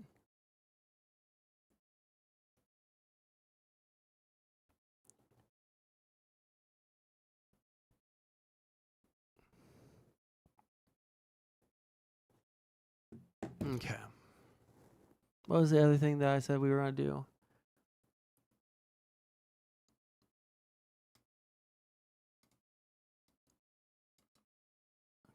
There was that. I feel like I opened up a tab. Oh, wait, hold on.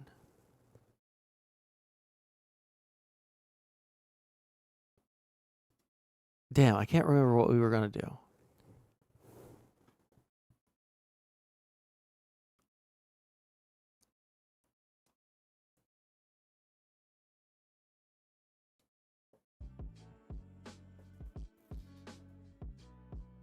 One second, I'm just looking at my way too many windows that are open. Okay, I don't have a tab. I must have accidentally closed out something that I didn't want to close out. Fuck.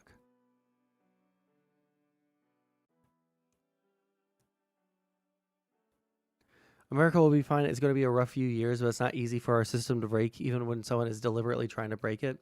Yeah, and I keep on trying to remind myself that.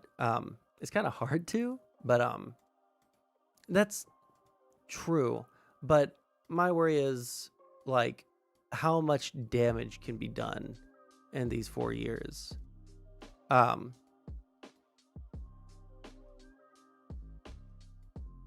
There's just like a lot of really important questions being asked right now.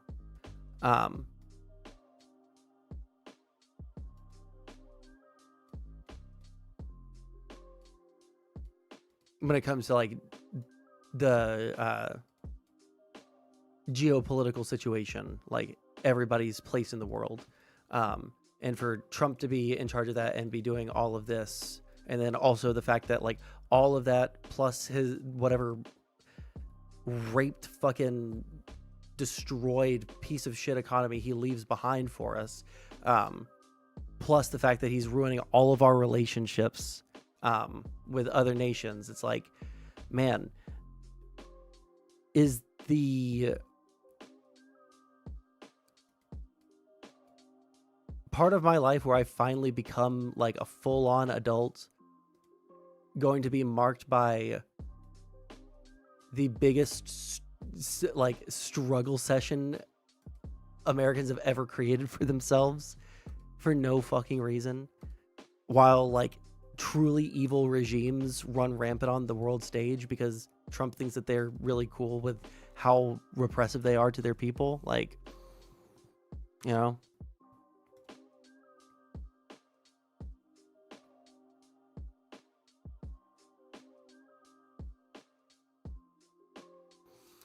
like there's a clear path to revolution, the end of democracy, and the end of American power. Yeah, like I felt really soy the other day when I was on Wix and we started talking about, like, I said, like, we're getting, like, we're approaching go time. We're not at go time yet, but like we're like, this is the sort of shit that like you start questioning, is it go time?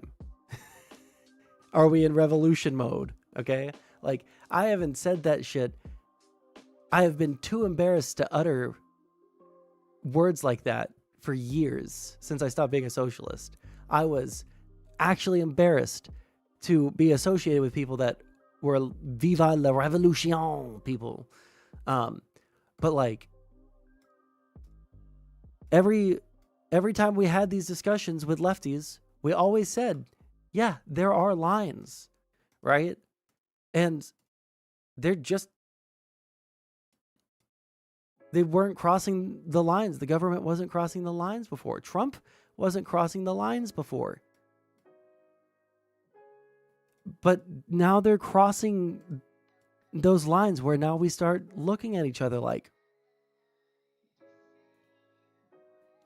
maybe things are a little fucked up right now. And maybe if things don't stop happening like this, maybe we won't have a country anymore. And we have to do something about that. Now, there's a long way to go before we get there. But those questions have begun to start getting asked. And Trump put those questions out into public. All it takes is AOC to go missing and it's go time. True. I will die for my queen. I bought my house right before this mess, so wish me luck. I am sorry. The biggest concern for me is the power being granted to the executive branch from the judicial. That cannot easily be fixed. Yeah, I think that the next Democratic trifecta that we have, we should make a massive show of walking back every single fucking thing that's happened. Constitutional amendments. Fucking. I'm not saying that we should weaponize the government as soon as Republicans are out to create a liberal utopia that the Republicans can never get reelected in. I'm saying we should weaponize the U.S. government to reset our legal landscape back to 20. Fuck it. Let's just say right before Trump, 2015. Okay. No one ever gives up powers. It won't happen. Listen, I'm about to become a extremely powerful and influential person in Washington, D.C. Okay. And that's a guaranteed thing that's going to happen. All right. I've already taken the first steps towards that. So you can rest assured that that will happen. I will make sure that the Republicans are absolutely and utterly crushed, and that we have a liberal trifecta. And I will be whispering upon whatever the president is at the time's ear, saying, "It is time. It is time."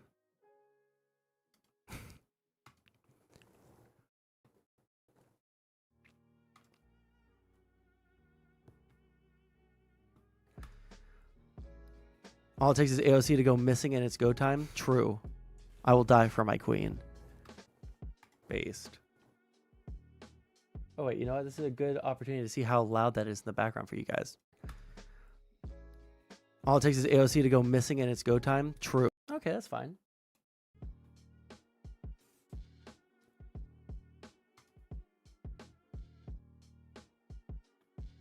Huge percentage of the U.S. judges are Trump judges on all levels. That's true as well. But they were elected, they were put in the bench during Trump won. And Trump wasn't selecting for the same kind of loyalty that he is selecting for now. There are definitely going to be some that are hyper loyal to Trump. You remember the crazy cunt from fucking Florida, that insane bitch that allowed our former president to flagrantly break the laws of the land and then do everything in her power to allow him to maintain. Anyways, so yeah, there's going to be some, okay? But I don't think that they were selecting for loyalty in the same way that they are now back then. So most of the injunctions against him this time about immigration have been done by Trump-appointed judges. So that's something that I read today. Oh, shit, am I going to see it at the Deep State meeting? Yes. Okay. Well, I wanted to keep on streaming for a while tonight, but let me see something. Because I do got it in me.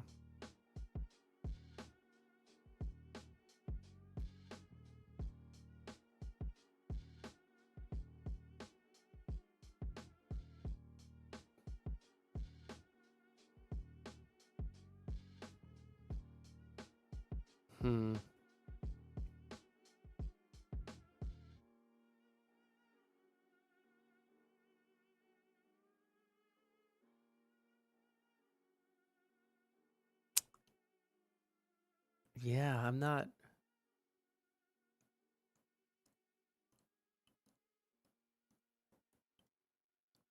Do you see my DM? No. Oh, yes, that one. Damn it. I said at the beginning, one of the things I want to try and do today was create a phone number for stream. But I forgot to do that.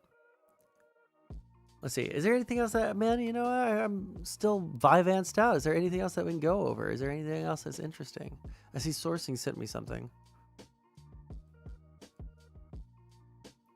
I might look at that later. Let's see. But it might be the case that I'm about to eat 2 edibles and just veg out. The Trump that was arrested.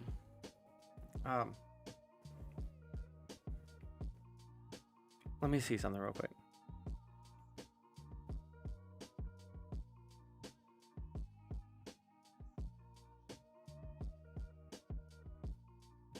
Let me just see. Let me see how much time I have before I get into a whole other subject. Give me a link to the judge thing.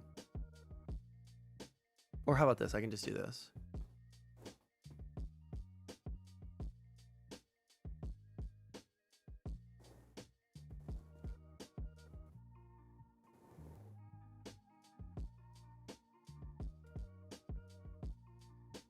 Let's see.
Okay.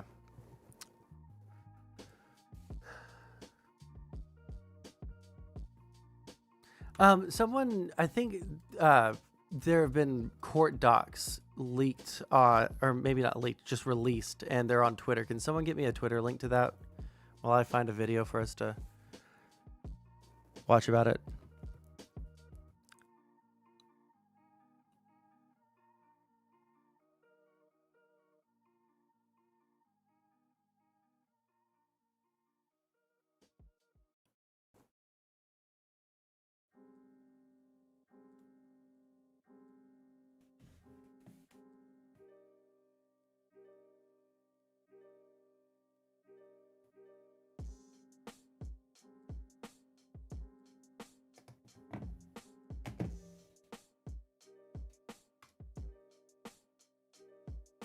Also, I have an app to take phone audio to good audio and make good videos out of it. I don't know what that means. What do you mean? It takes phone audio to good audio. I'm late to the party? Yeah, you are.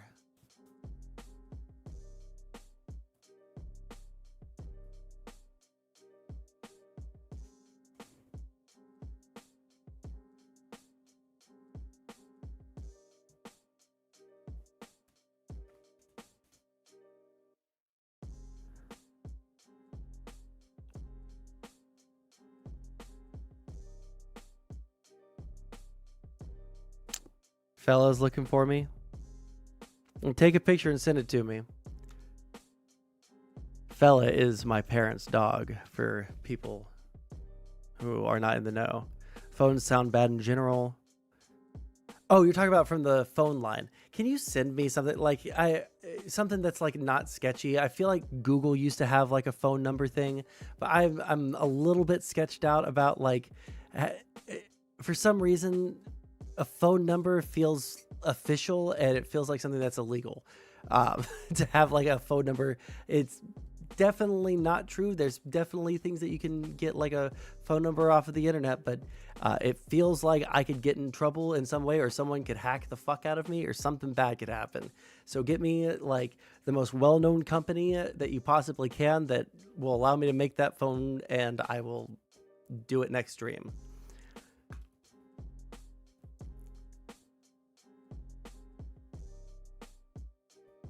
I'd be worried about being doxxed. Yeah, I'm not giving out my phone number on stream to debate people. Anyways.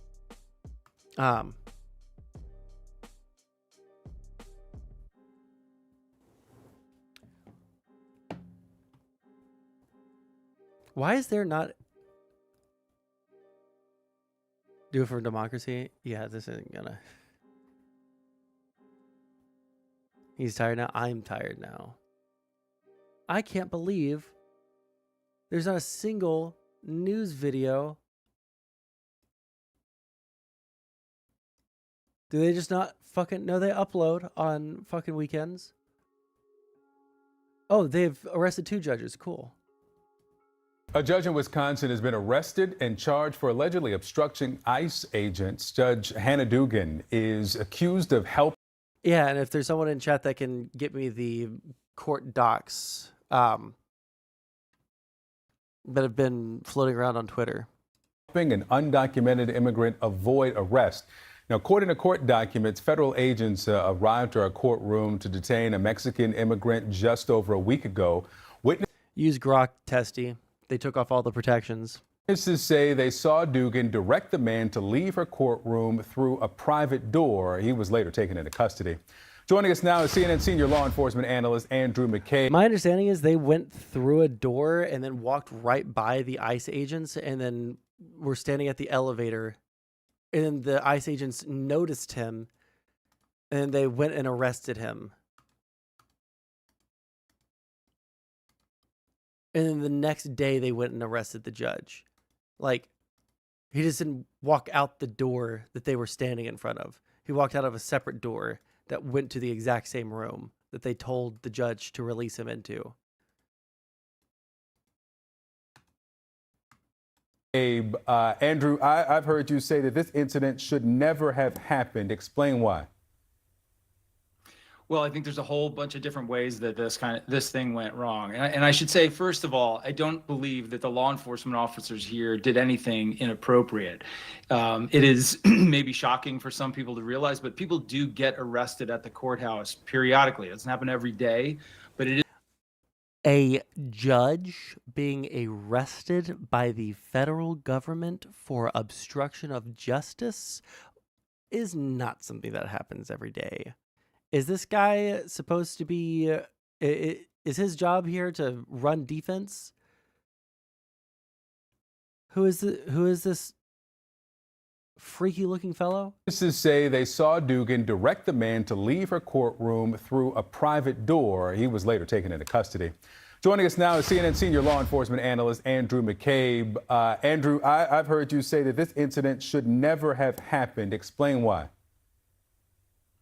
Well, I think there's a whole bunch of different ways that this thing went wrong. And I should say, first of all, I don't believe that the law enforcement officers here did anything inappropriate. It is maybe shocking for some people to realize, but people do get arrested at the courthouse periodically. It doesn't happen every day, but it is a place that you can know someone where you know someone's going to be there at a particular time, and you can do it in a way that's safe because they've already come through a metal detector.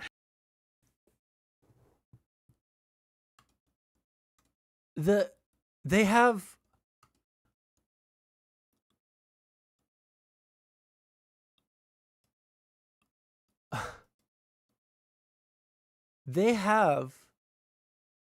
the right baked into our Constitution to use their judgment on when to arrest someone. You don't even have to cuff someone like this, you know? You can say, hey, meet us at the courthouse like they did with Trump, right?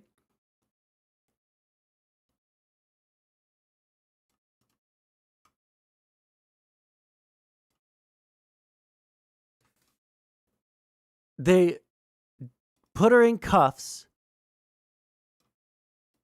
because they were either, one, not disciplined enough to handle the situation in a way where they would just have her show up for obstruction of justice. This is a judge, by the way. I don't think she's a flight risk or that she's going to assassinate the fucking federal agents who inform her to show up to the courthouse, right? That Luke guy was showing the docs? Okay, well, maybe we'll look at that if I have time here in a minute. Or we'll do the docs next stream. But they have the discretion on how to take care of this at every step along the way. Whether to even enforce this law, enforce this obstruction charge, which I'm not even, I've seen stuff on Twitter that makes me think that there might not actually be something here that should be charged. The docs from the immigration officers, she looks guilty. Well, I'll look at those when I get the chance, right? But they had the discretion to have her show up and not cuff her, but they chose to do this.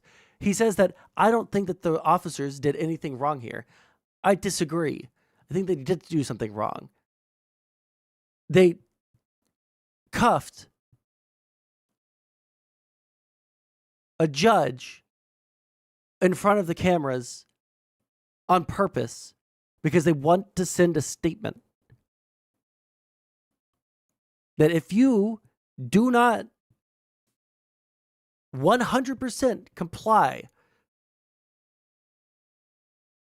and bend the knee, even if you're a fucking judge,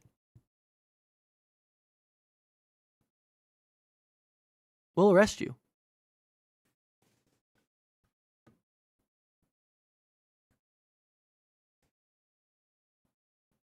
I can't remember the last time I seen a judge physically getting up and move defendants somewhere.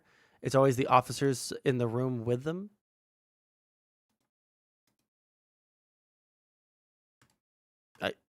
Does that matter? I don't know anything about the case yet. So I just know that a federal judge has been arrested and that he went outside of into the hallway past the ICE agents. That's all I know.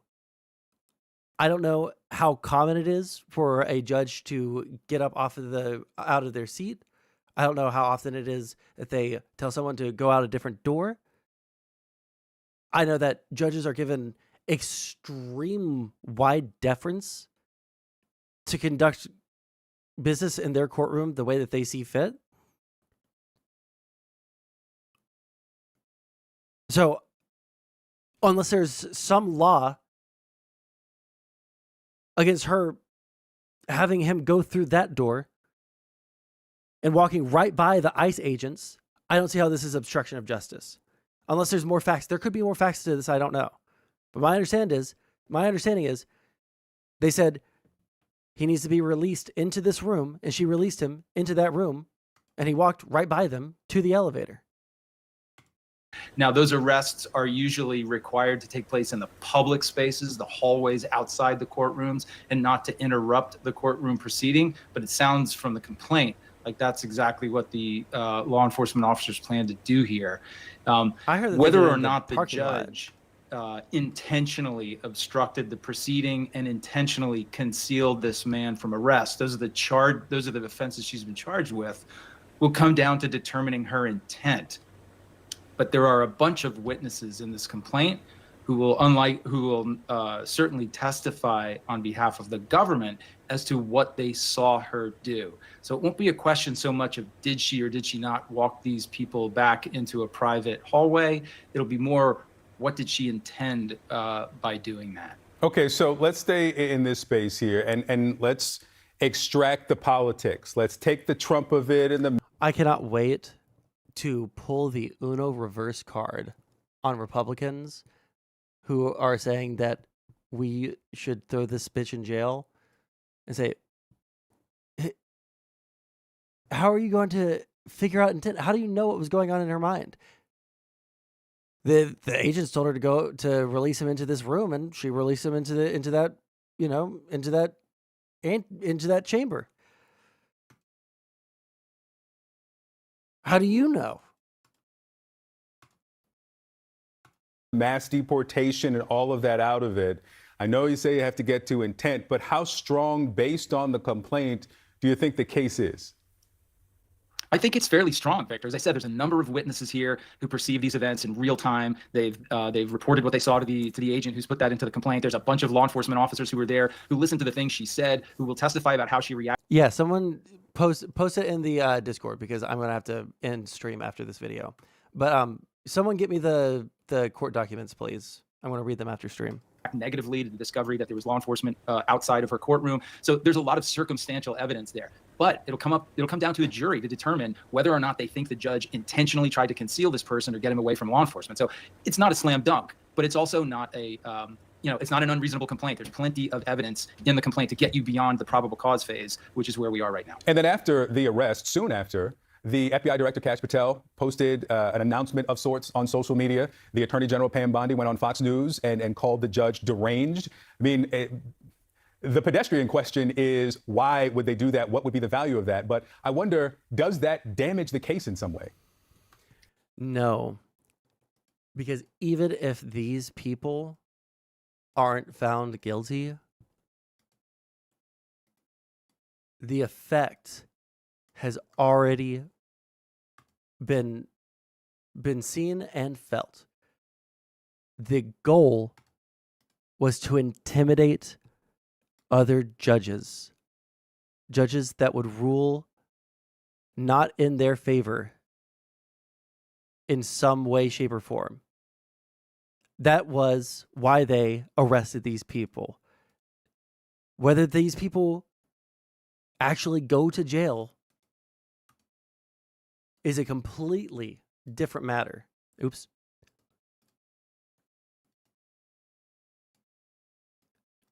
They're trying to scare any and all opposition.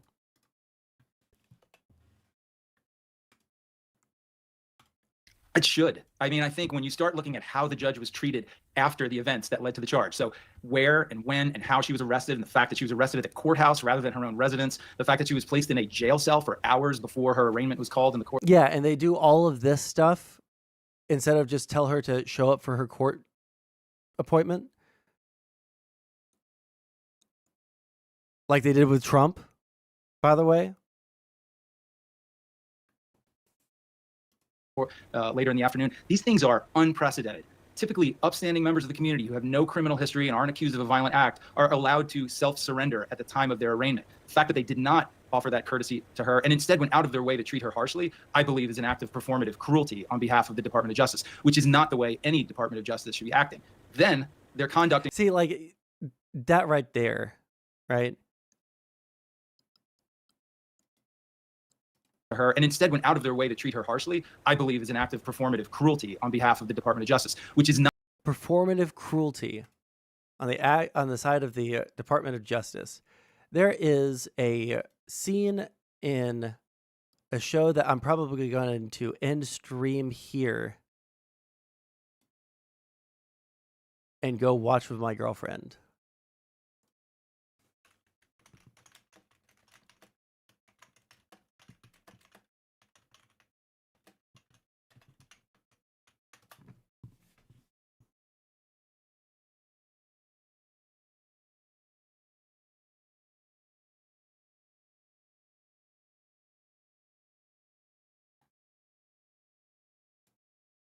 And Let's see if I can find this.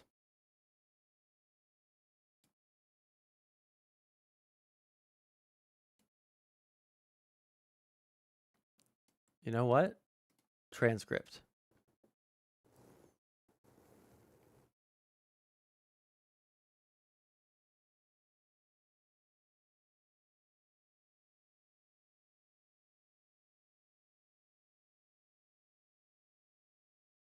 Here we are. Fuck, it's just straight from the fucking beginning. All right, let's watch it. An Air Force transport carrying Morris Tolliver exploded in midair. The order came through the Syrian Defense Ministry. I'm gonna blow them off the face of the earth with the fury of God's own thunder.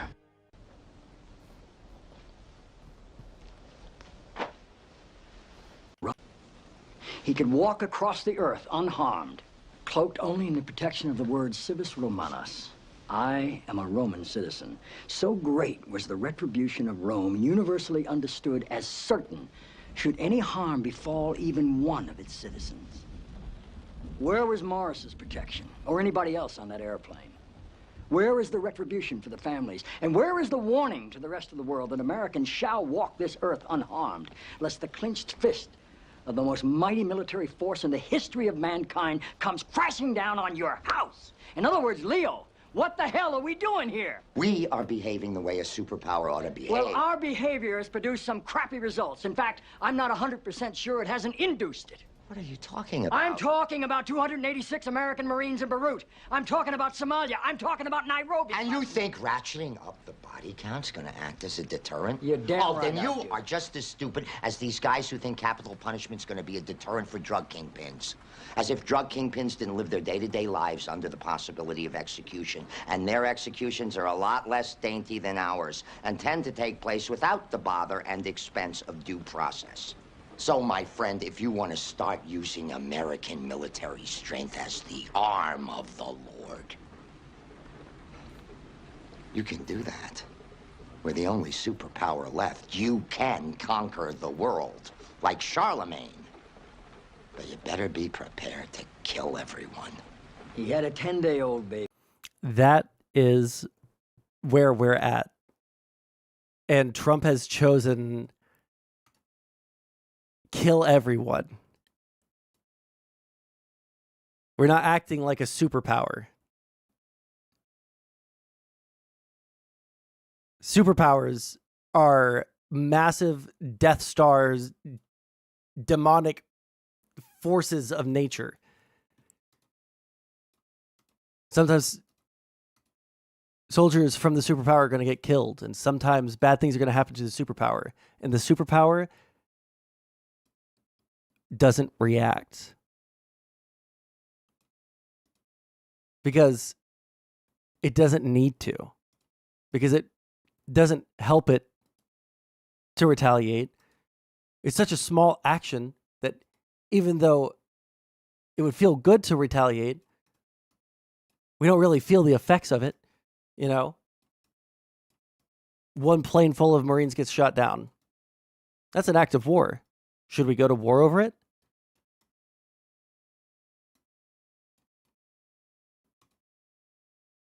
Comrade McDonald's will eventually liberate us from Trump. True. Well, I'm going to end my cringe lib stream and go and watch a cringe lib TV show with my cringe lib girlfriend.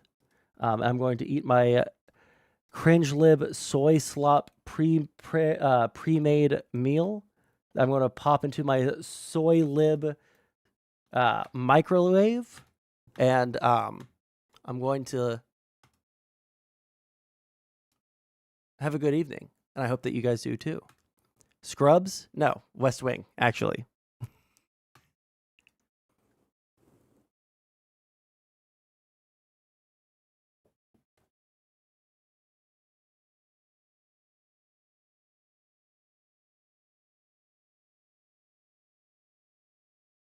Okay. Or at least equality or slightly higher than done to us. No, I don't agree. They make a very compelling argument in this TV show. Unironically, they're this is a very good TV show if you like politics. Highly recommend. Anyways, I will catch you guys later. Where is